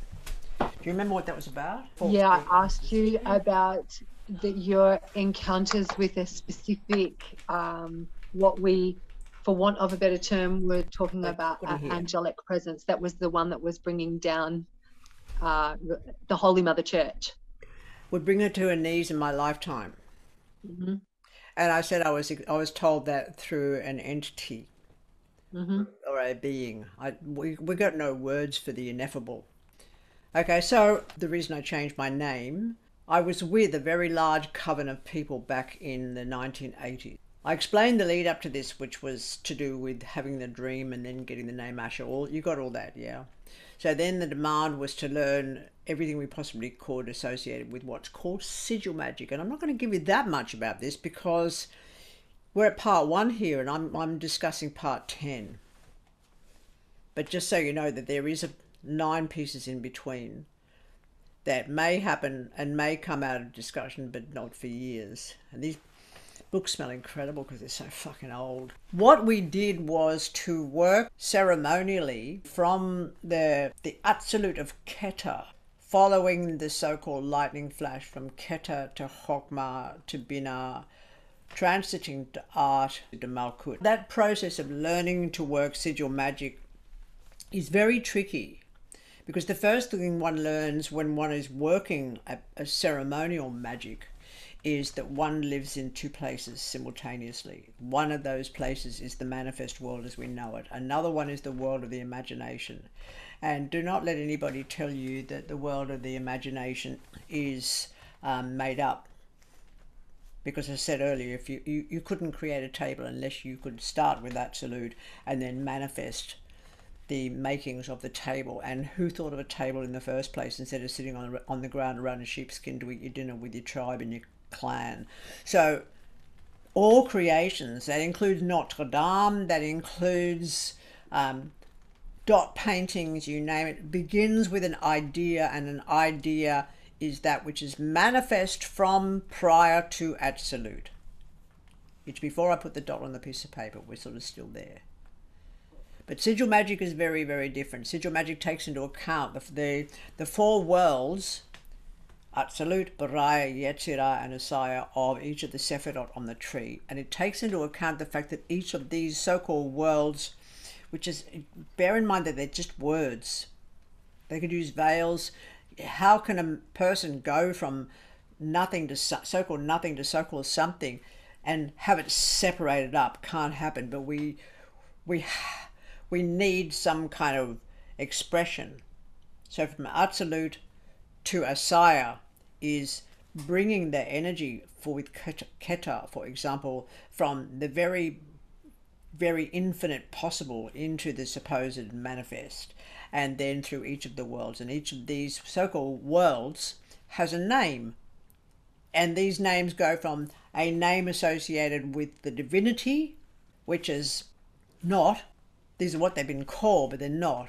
This is like the movement of the letters, and each letter has a number, and these numbers are the gematria. So from Keter, we go Mem Tesh Resh Nun right down through the 4 worlds to the Asiatic Association, which is not only chanted, but worked on it as a sigil. I want to show you something. I could be considered as teasing, but we have only got a certain amount of space to sit together. So this is the thing called a rosequois. Did I make it? Of course I made it. And it is specific to an ancient technique. And of course it could be looked at from any direction whatsoever.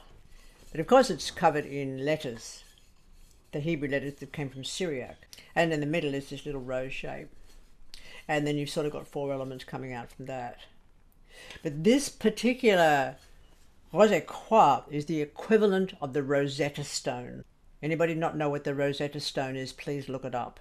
And from La Rosequois comes the ability through certain amounts of information to create what's called sigils. I've got one of them on the side of my head. I just have to say this is my most favorite moment ever so far. Okay, well, right, I'm like, if you can keep with me, I'm with you. okay. So this is where sigil magic come from. The ability to create a sigil is not possible without la Rosicrucian. And of course, the Rosicrucian tradition was called the Rosicrucian tradition based on the concept of the rose. And who do we know represents the rose mystically and mythically? Mary? Miriam Magdal Edda. Miriam comes from the word Mari. The word Mari means bitter sea. And that's where every amphibian ended up coming onto land from, people. So some legends have to come to us some ways and some legends come to us other ways. And I'll talk about the journey of the old Silk Road, but it's still a similar journey to the journey of Magdal Edda. And Magdal Edda means of the high tower. So Miriam Magdal Edda means she of the high tower, or this person of the Mari line, or a line of Rabinah, Rabinah, that has almost disappeared. What's the Rabinah? Rabinah is the name of women rabbis before we got banned, before we got debased, actually, and called prostitutes. We taught the men how to love. That was our job, one of our jobs. And to be law holders, and to be the holders of certain amounts of knowledge. And we were the ones who were killed in the gardens of Asherah. But of course, just like on Mona, not everybody got killed, or there would not have been this thread and this weaving of the Mari line all the way through the Middle Ages to the current day, and I now carry it. Rosicroix, Rosecroix, is the French term for the rose cross. Now, the information regarding this technique of ceremony was written up by Israel Regardie in his book The Golden Dawn, which is about this thick. And it's fabulous for keeping a door open in a really windy island.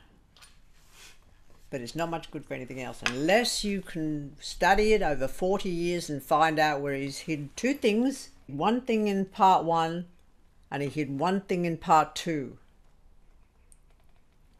And like I say, with the chicken and the egg, or like Ari says with the chicken there, who knows what comes first? How was it that I was able to find these two things and put them together after having had that dream of Asherah? Because then it just starts to fall into my hands. So I had no choice. Or did I have a choice? Retrospectively, there was no choice. And did I want one retrospectively? No, I do not. I have never known love like I've known through these workings, this ceremony. And I'm not suggesting you can ever do it either. From Les Rosicroix comes the sigils. But you've got to know how to draw them. Each of the 4 worlds has a colour associated with it, and each of the 4 worlds has a name of an entity associated with it. And I didn't think much of any of this. Big fucking coven. Just 3 other people were game enough to go here with me. Because from the belly came the wisdom or the understanding that this ceremony had to happen to be able to be a line in the sand of what was to come. There was nothing expected. All that was suggested was that we do the work. And the metaphorical they, whatever, whoever they are, would do the rest. Asking our courage, not telling. And this is the very, very small breakdown of that which was a very, very huge process. So I learned how to work the Rosicroix. I learned how to create the sigils. We did, all 4 of us. We learned the colours associated with each of the 4 worlds in each of the Sephirah, from Keter through to manifestation, which is Malkud. We learned each of the names and how to say them, and how to spell them, and what each of the exoteric and the esoteric letters mean. For example, art is Dalet, Aleph, Aleph, Tov, which means first door, first earth. Malkut is the mother law of earth. What the fuck does that mean? I'll leave you work this out. This is not necessarily anything we can just cover this afternoon. Otherwise, we'll be here for weeks and weeks and weeks and weeks and weeks. And you may not want to go down this road with me, because this road down with me is way, way into Pan's Labyrinth. So each of these letters had to be known. Each of them had to be understood exoterically. Do you know what the difference between exoterically and esoterically is? I was going to ask that actually. Could you explain that for us? The exoteric word for lamed is ox goad. The esoteric word for lamed is whip. The exoteric and esoteric word for mem is mother. The exoteric word for tov is end, and the esoteric word for tov is earth. The exoteric word for aleph is orok, which is one of the most ancient forms of bulls, which is where the mythology of bulls comes through Mithraic traditions right up to the bull dances in Minoan Crete, right to the modern day, when bull sperm, by the way, is worth $80,000 fucking dollars a straw, in case you didn't know. Wagyu bull, that is. But the esoteric meaning of the word Aleph is first, or one. This works throughout the whole of the 22 letters in this particular alphabet. There is an esoteric and an exoteric meaning. And as such, the esoteric meaning, or the deeper meaning of each of the four worlds of each of the Sephirat, is representing a harmonic. I should have said anharmonic. And each of those harmonics can touch us and communicate with us. Now, I don't know whether any of you have ever experienced a plant in a pot that when the plant is root bound, and had that, and you walk past that plant and heard it going because it can't breathe. Well, I can't go into a fucking Bunnings without picking all these bastards up, because they demand to be picked up and taken out and given their freedom. And I can say to each one of those plants, it mightn't be for a long time, but it will be for quality. A communication. It's the same way as Robin Wall Kimmerer understands and talks about the maple, and says to the children, no, the maple tree is not ready because the snow hasn't moved back away from maple person yet. This is interspecies communication. This is inter-hierarchical communication, the harmonics. So we've got the colours, we've got the names, etc. We're all set up to go with working in two worlds. We're all going to do it separately. And this was in the August. We started in the August of 1990. And we went every night except Saturday night. So we gave ourselves the night of Saturn to organise the following week. Then we worked 6 nights a week. And the first week that we worked, it was the weirdest of things, because there was no understanding of what would happen. It was just do the work, which is to do the physical dance, to do the chant of, to know the meaning of each word. So the intention was in each of the letters of each of the names that we chanted. You with me so far? It felt if we were going to die, it was going to be then. Willingly. This was the moment when you say, I can die now, because if you need this from me, you've got it. That's not what happened. So all 4 of us were working in separate temples. We'll call them temples in those days. The modern terminology in Celtic is nematon. You've probably heard that before. We're all working separately. And we'd sit, for example, at the place that we called an altar. And on that would be our candles, the incense, the whole works, the whole 4 elements of earth, air, fire and water. And included in that are these empty fucking books. Just in case we needed to take notes of something. But what happened was automatic writing. And even when I was working with chant of the absolute of Keter, which is Mem Tet Teteresh Nun.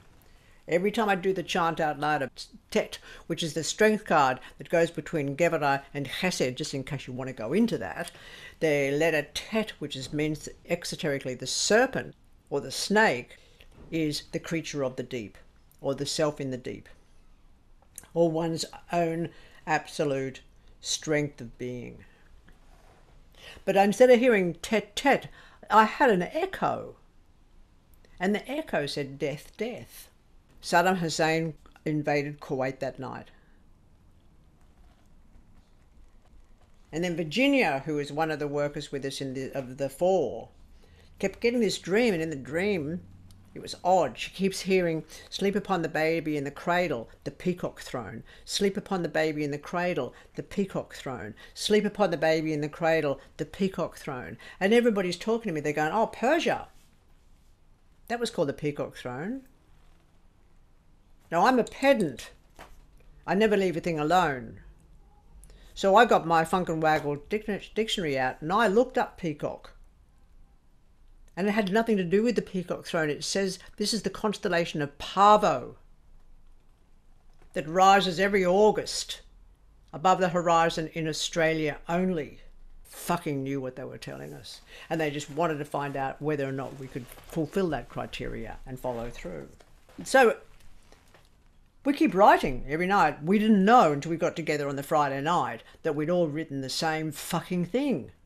The same information was given to 3 out of 4 of us, and the 4th person, Glynis, would dream the information the night before we did the ritual work. Okay, so far, you with me? Are you following this? All right, so Nila asked a question. We talked about what's happening with the so-called church, and which is a legal fiction that is got its soul essence in some of these books. And yes, if Artemis is still here, that does include the book of Ezekiel. But if I was to repeat what you asked, it wouldn't make any sense until I discussed this. Because which one of you knows that sapphires and thrones is associated with Binah on the tree in the 4 worlds? None of you. So what's the point of telling you something without context?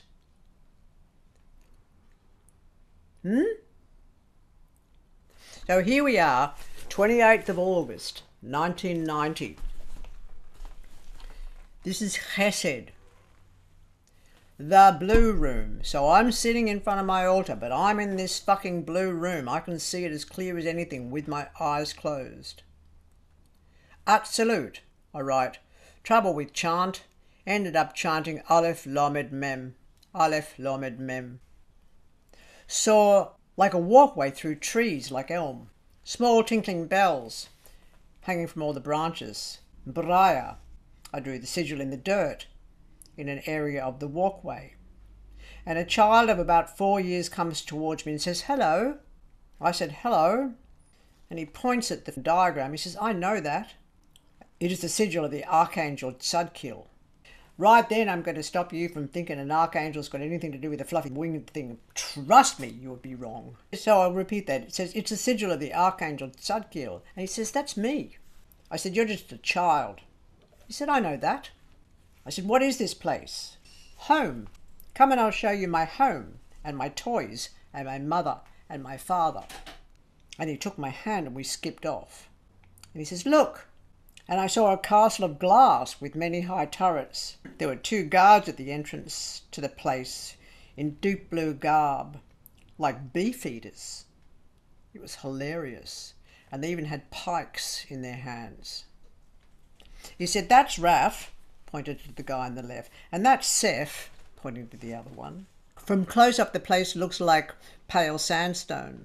Doors are arched and glass with many panes. We enter into a huge foyer, hung everywhere with tinkling rectangular prisms. And all the wood, panels, floors, stairway, are rosewood. There are 2 suits of armour, with pikes again, either side of a large double rosewood door. And we enter into another room with African animal skins everywhere, mainly zebra and antelope, grazing animals. That was important to remember. No carnivorous skins. There is a fireplace and it's blazing. A low table before it with a leather-bound book on it, dusky blue leather. The child turns the first page and it says Chapter 1, The March. He said, we were there on the march. I said, who? And he thinks says an image meaning his forebears. I say, what is the march? And he says, a history of tomes. I said, what are the tomes? He says, the knowledge of the way through. I said, from what to where? He said, from over here to over there. I said, what? He said, look, 2 + 2 is 4. It's always been that way. It always goes that way. I said, I don't understand any of this. He said, silly fucking humans. And he grows and grows and grows like a living blue flame. He says, is that better? Uncross your feet. And I realized I had them crossed at my chair, which is blocking energy. I said, what are you now? He said, Tzadkiel. I am the holder of the keys of your inheritance. He says, your father's name written on the pages of the book of lies. I said, what do you mean? There was silence. I said, what is the book of lies? He said, truth. I said, you talk in riddles. He said, you hear them as such. I said, can't you just talk straight? He said, why? I said, so that I can learn what I'm here to learn. He said, you already have. I'm the master weaver of illusion. My mission is the Holy Mother Church. I will bring her to the front pages of the book. And he said, I will bring her to her knees in your lifetime.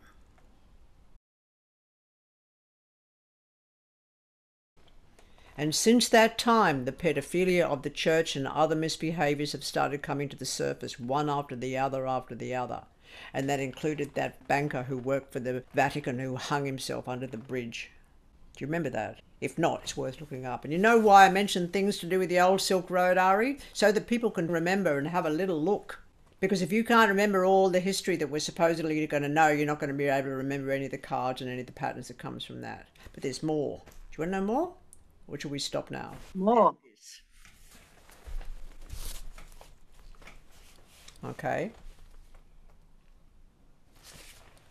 And that's its back page. So are you writing up your grimoires yet, or is this just a fucking exercise for you guys? Don't I sound heavy? Yes. I really am. Didn't you work that out yet? This is called Chill. magic. Oh, but I won't lie to you. And there is so much more to this, but it will take you a lifetime to discover it, if it is your destiny to discover it. And there's what happens is the more you can work the art and understand what those words from Bernard associated with gematria are, the closer you're going to come to realizing that we're on the tip of something fucking insane. And that's why I can write about in the book of Genesis about the future. So the Magdalene lineage, which is always thought of in Christian terms as Mary Magdalene, is the story of Miriam Magdalene, or she of the high tower. Now, what the fuck is the high tower? And if you haven't read about it, yes, Bejon, Lincoln and Lee started the process with Holy Blood, Holy Grail, but it's much more than that. There are roads through forests that we need to uncover the brambles from. Otherwise, we are threatened with being a trivial species. And what happens to a trivial species? Munch, munch. Nom, nom, nom, nom, nom, nom, nom, nom. All right, so your grimoires are works of art. This is one. And I'll read it to you, and then I'm going to stop and we'll get back to your questions. It says, by the blood and by the book, by the bread and breath itself, by the bridge and by the bell and by the balance, I bid thee come. By the candle, by the crescent, by the cauldron in the cave, by the chalice, by future's children within the circle, I bid thee come. By the dancer in the darkness, by the door and by the drum, by enchantment, the eye of midnight. By ebb and flow, I bid thee come. By the feather in the field, by the finger of the flame, by the feelie in the forest beside the fountain, by the gate, the watcher waiteth, by the girdle of the stars, by the grail, by the blacksmith's hammer, by hand alone, by the harp and by the honey, by hearth and hive, by hood, by horn, by what's in the heart, by the jewel upon the island, by the knot and by the key, by the lake and by the labyrinth, by misty valley, by moonlit sea, by milk, by mountain, by mill, by mother, by Morgan Le Fay, by the net and by the ocean of the oven that bakes the clay, by the pipes and by the passage, by the pentacle I bid thee come. By the queen of ancient magic, by the rainbow and the ring, by the rocks that ford the river, by the raven, by the seed beneath the snow, by the shadow and by the shield, by the storm and by the spiral, by timeless space, I sense you near. By the star and silver crescent, by sword of power and by the seer, by Scathach summons, signs and portents, all that's sacred, by the tower upon the tall, by the tide and by the tree, by the thread that marks the measure, by total truth here and appear, by the veil before the wall, within the web of ancient reel, by holy well, by womb of woman, I chant the spell of the spinning wheel. By the earth, the child and mother, by the vine within the core, within the dance, and within the dance of winding weaving, I summon up the watchers all. By the earth and by the sky and by the sea, by the ancient awesome law of three, I broach the door that has no key other than the name of me. These entities, these harmonics, these forces that call themselves angels, that everybody in society with children's stories makes out as having fluffy wings, are intensely wanting us to know them.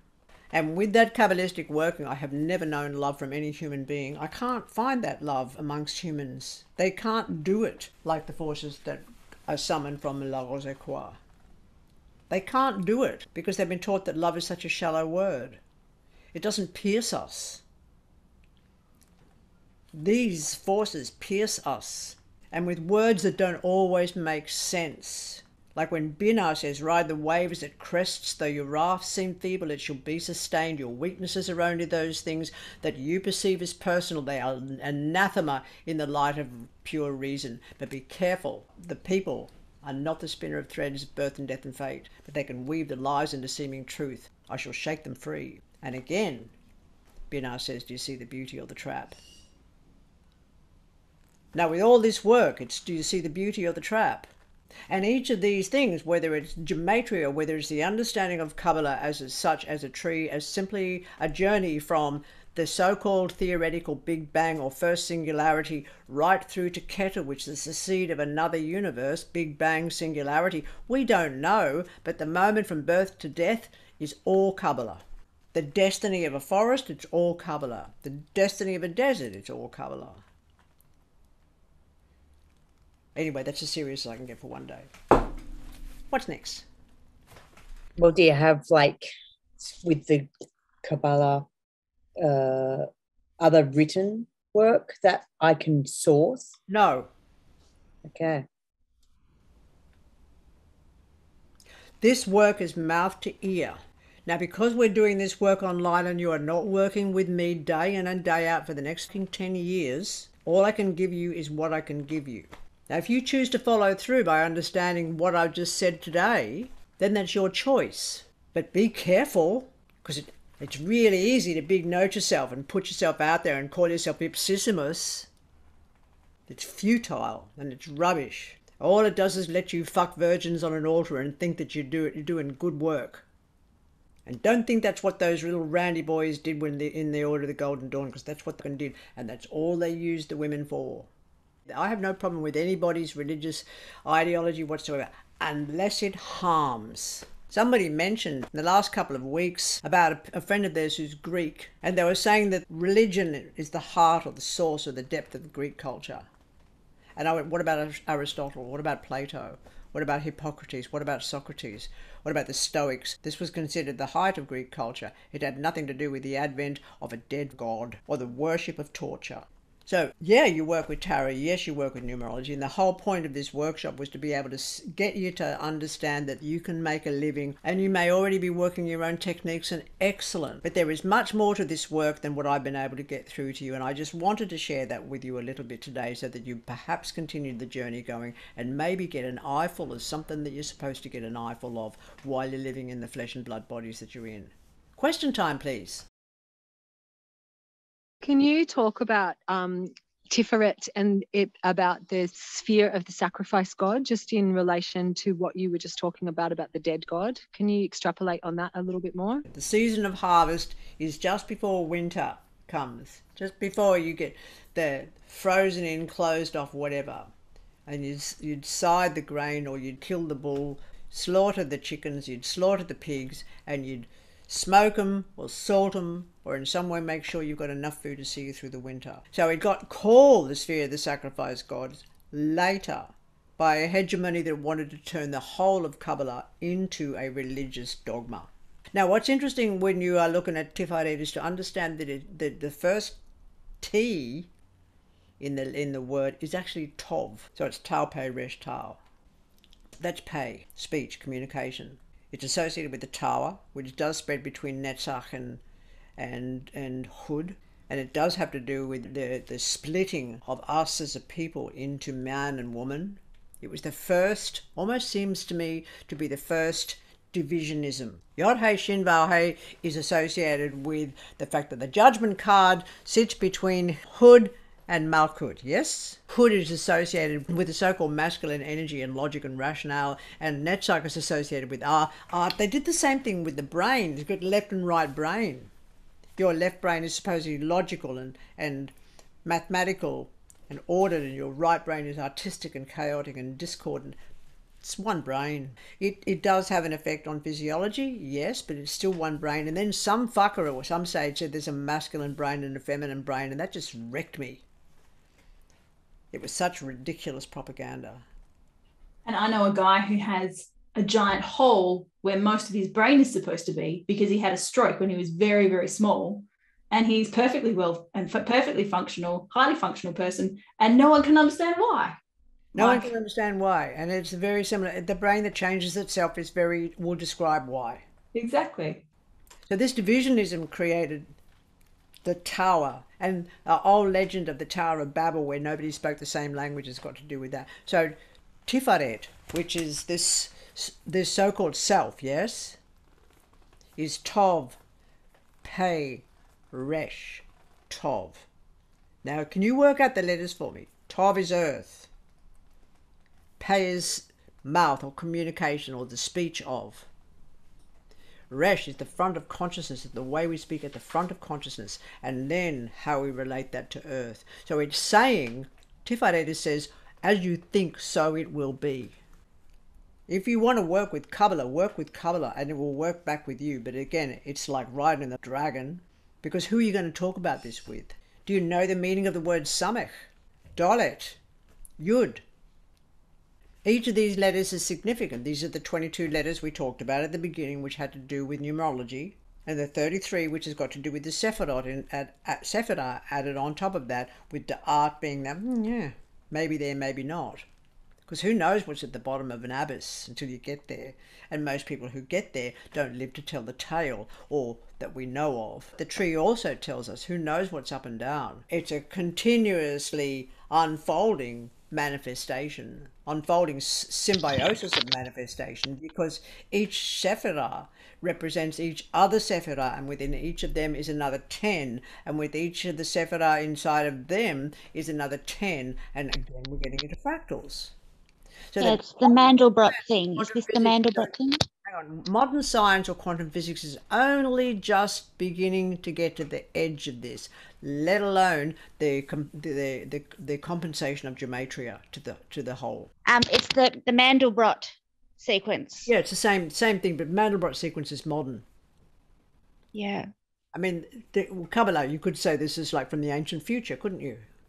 Because we don't know. I mean, it's the chicken and the egg.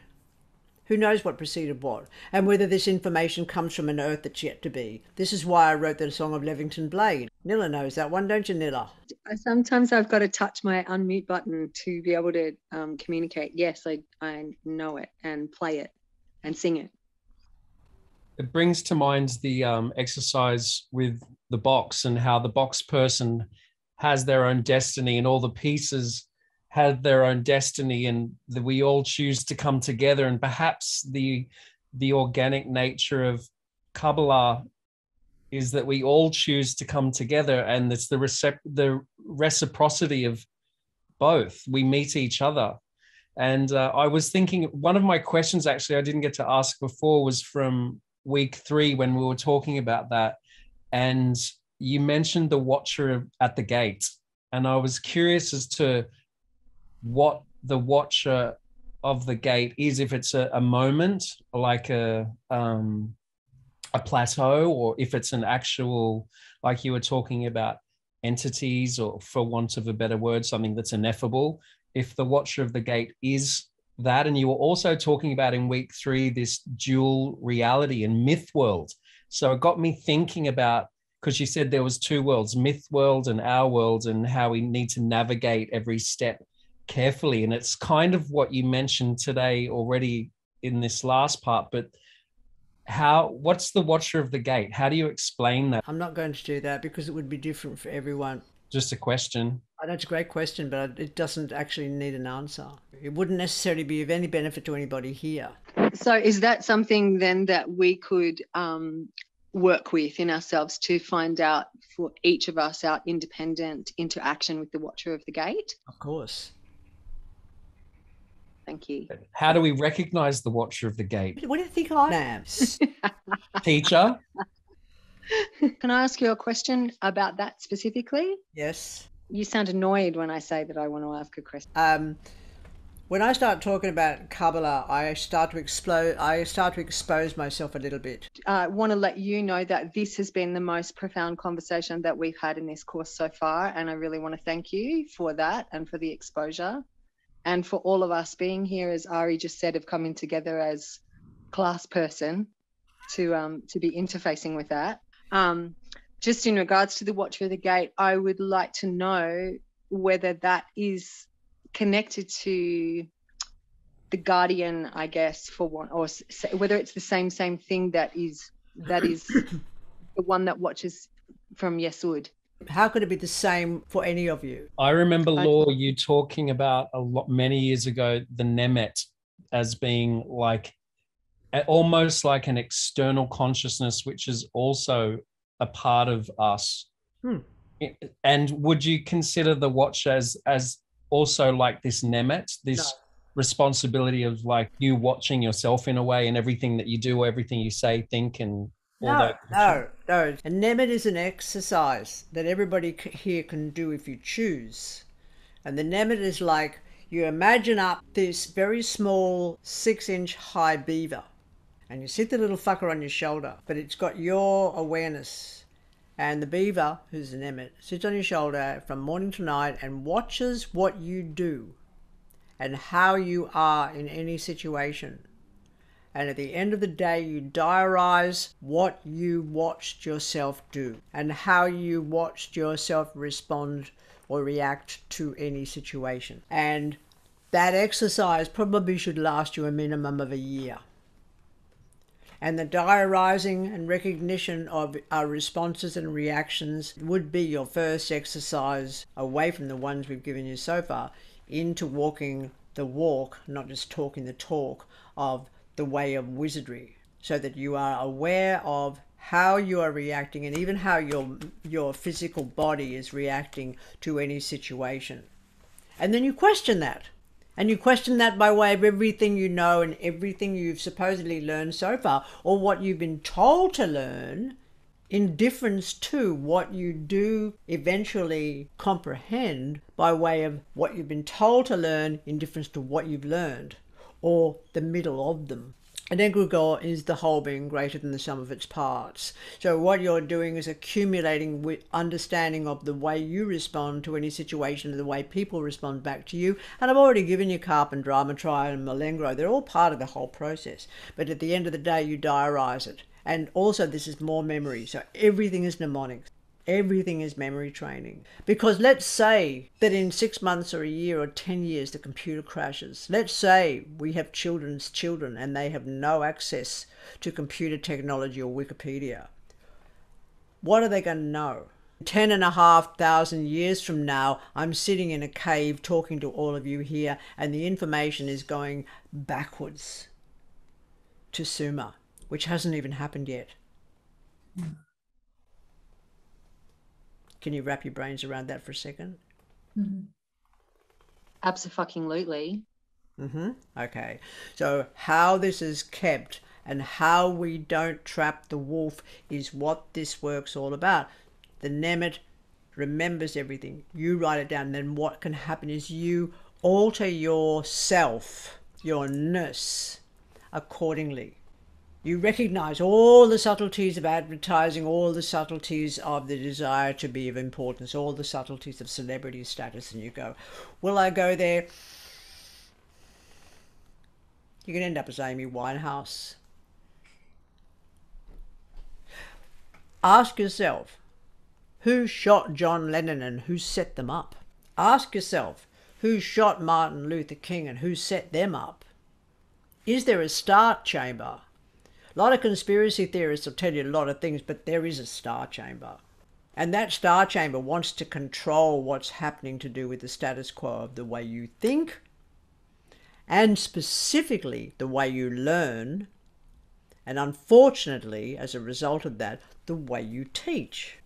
That's why I got you to sign your fucking disclaimers at the beginning of this. You can try, but you can also put up with the consequences of stopping the flow of this river. Now my questions are rolling. Okay, cool. Because I'm out of it. Sorry, are you? I need to be fed, or I'll get off the line. Are you done for the night then? Because this No, not at all. I just need to be fed by your questions. So I'm just going to keep going there then, unless anybody else has got questions, because I've asked a few. Yeah, I've got a quick one. Might be off topic, Law, so please disregard. I was just curious to know what you've mentioned it a few times. What your thoughts were around psychedelics like ayahuasca. My personal thoughts? Yeah. Forest mothers are significant and important. Hmm. I consider the most profound change that could have happened to us as a society is when we remembered who the forest mothers are. My son, who is now almost 40, I have great joy in knowing that he is expansive in consciousness because he took a lot of LSD in his teen years. But I'm also aware that these things need to be actually respected, deeply respected. I'm very, very soon going to train with a person in specifically dealing with this medicine, but not ayahuasca, with psilocybin as a medicine, so that I can help people die. That's what I've been asked to do. Yeah. You know about the witch craze? And witch craze? Witch craze. No? The slaughter of millions of people under the auspice of the concept of the Malleus Maleficarum. Oh, sorry, I thought you meant some kind of craze in Europe at the moment. No, well, it was called the witch craze. Yep, right, okay, I didn't know that. Every single place where the witch craze happened is where the ergot formed on the rye. Wow. And of course, somebody takes way too much LSD, they're going to start having spasms and the appearance of epileptic fits because the body can't cope with huge doses. Ergot is the basis of LSD. And whenever rye grows in damp places, the ergot takes control, and people didn't necessarily think of that. But they'd been fed enough by the church and the Malleus Maleficarum, which was a good excuse for mass slaughter. And so anybody who talks about radical Islam today, I just want to slap them. As if our ancestors didn't do the same thing or weren't trapped by them, because it's true. So ergot is the basis or foundation of LSD. The same as with psilocybin, the same with working with the Hashishim were known to be the assassins in the Middle East. It was the same thing with Finn McCool and the Fenians and the use of psilocybin. With the psilocybin is the European mother. I have no problem working with people who work with ayahuasca, but it's not my mother. She does not come from the pine forests of Europe. But as long as she's calling people to wake up, very definitely. And a lot of these medicines are there to wake people up. And that's the same with mugwort, it's the same with wormwood. All of these things, when they're burnt, and the effect they've got tobacco, when tobacco is rightfully used. Yes, these are specific medicines. And because the people woke up in the 1960s, their powers that be, what I call the Star Chamber, slammed the fucking door and called them a class 1 drug and wanted to put everybody in jail who utilised the knowledge and the wisdom of the forest mothers. I don't advocate anything, by the way. There's also desert mothers. Yes, the desert mothers, Peyote, is one. There are several others, yes. Yeah, I do think we need to explore and understand and know enough about these medicines to be able to work at having life show us what she will. And what she'll show us is Kabbalah. What she'll show us is fractals. What she'll show us is the absolute essence of dew. What she'll show us is the Stargate and all these maps. And she'll also show us our terror and where we've been trapped. And she'll also show us how to free ourselves from that. I am studying, and I've been studying since the 1960s, yes. So, Victoria, your question, please. Just in relation to the the forest mothers and people being called. I've experienced that calling myself and been looking into traveling, obviously before Earth told us to sit down, back off, shut up, grow up, whatever. How do we do that? I don't think that ethically is the right word, but in a decolonized way. It's a very good question, and it's a very difficult phenomenon because a lot of people are creating a garment of personality and cults associated with the forest mothers in this medicine, and they're charging a lot of money, and that's drug dealing. And I'm talking hundreds of dollars, for example, for people to go and sit up in the backwoods of Byron Bay and have a ritual circle, and then calling themselves high priestesses and high priestesses of this and high priestesses of that. And again, it's just another way of wearing a garment to give oneself some kind of credibility and credence. And that's not the way of curanderas. An apprenticeship's an apprenticeship. You either do it or you don't. And those apprenticeships, by the way, are everywhere, Victoria. You don't have to travel very far. Thank you. But you do need to work out who is responsible of being a watcher at the gate. Laura, I have to go. Thank you very much. This has been amazing. Lovely to meet everyone. Oh, before I go, I have one more question. Sorry. Will you keep the Facebook group open for a little while post workshop? Yep, sure thing. Awesome. That'd be good. Pleasure. Cool. Ciao. So, any more questions? Can I just check something, Law, please?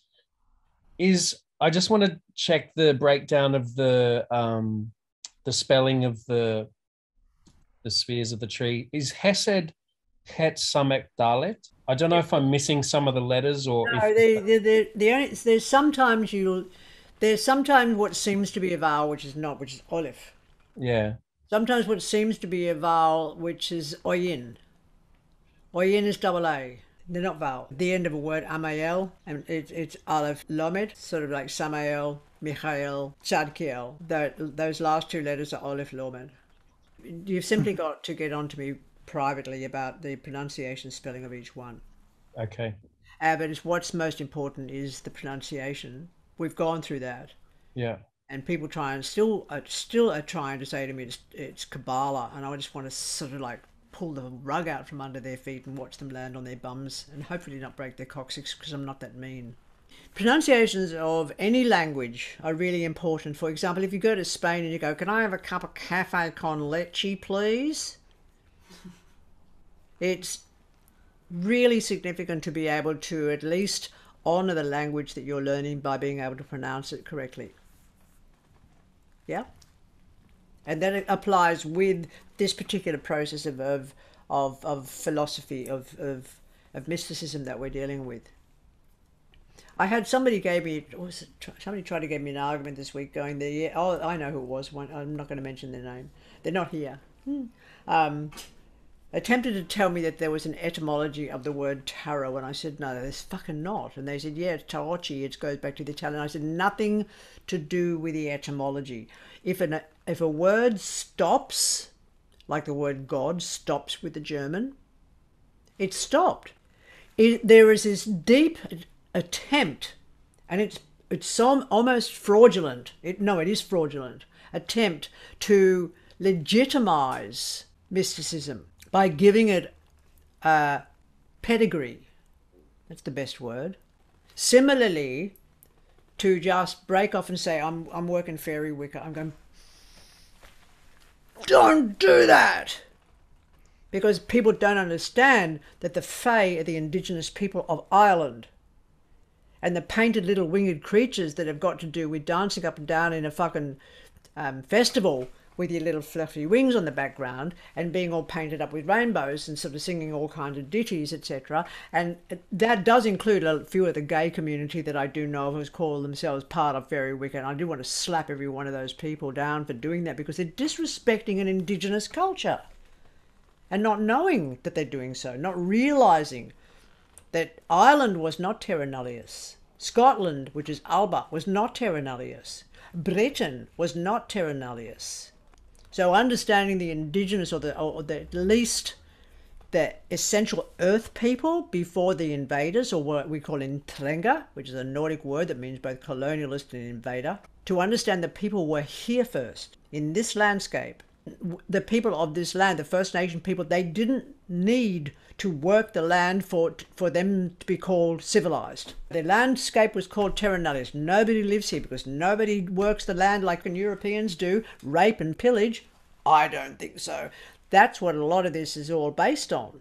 This idea of like, I better have some kind of songline. I better know the etymology. I'm an etymologist. I admit to being a hunter of words because I know the effect of Donald Trump. It was the same effect as Ronald Reagan. In its own way, it was the same effect as Martin Luther King standing there saying, I have a dream. But it's the same effect as Karl Gackus on the field of Mons Grappius saying to Rome, you give us a wasteland and call it peace. What's changed between then and shock and awe?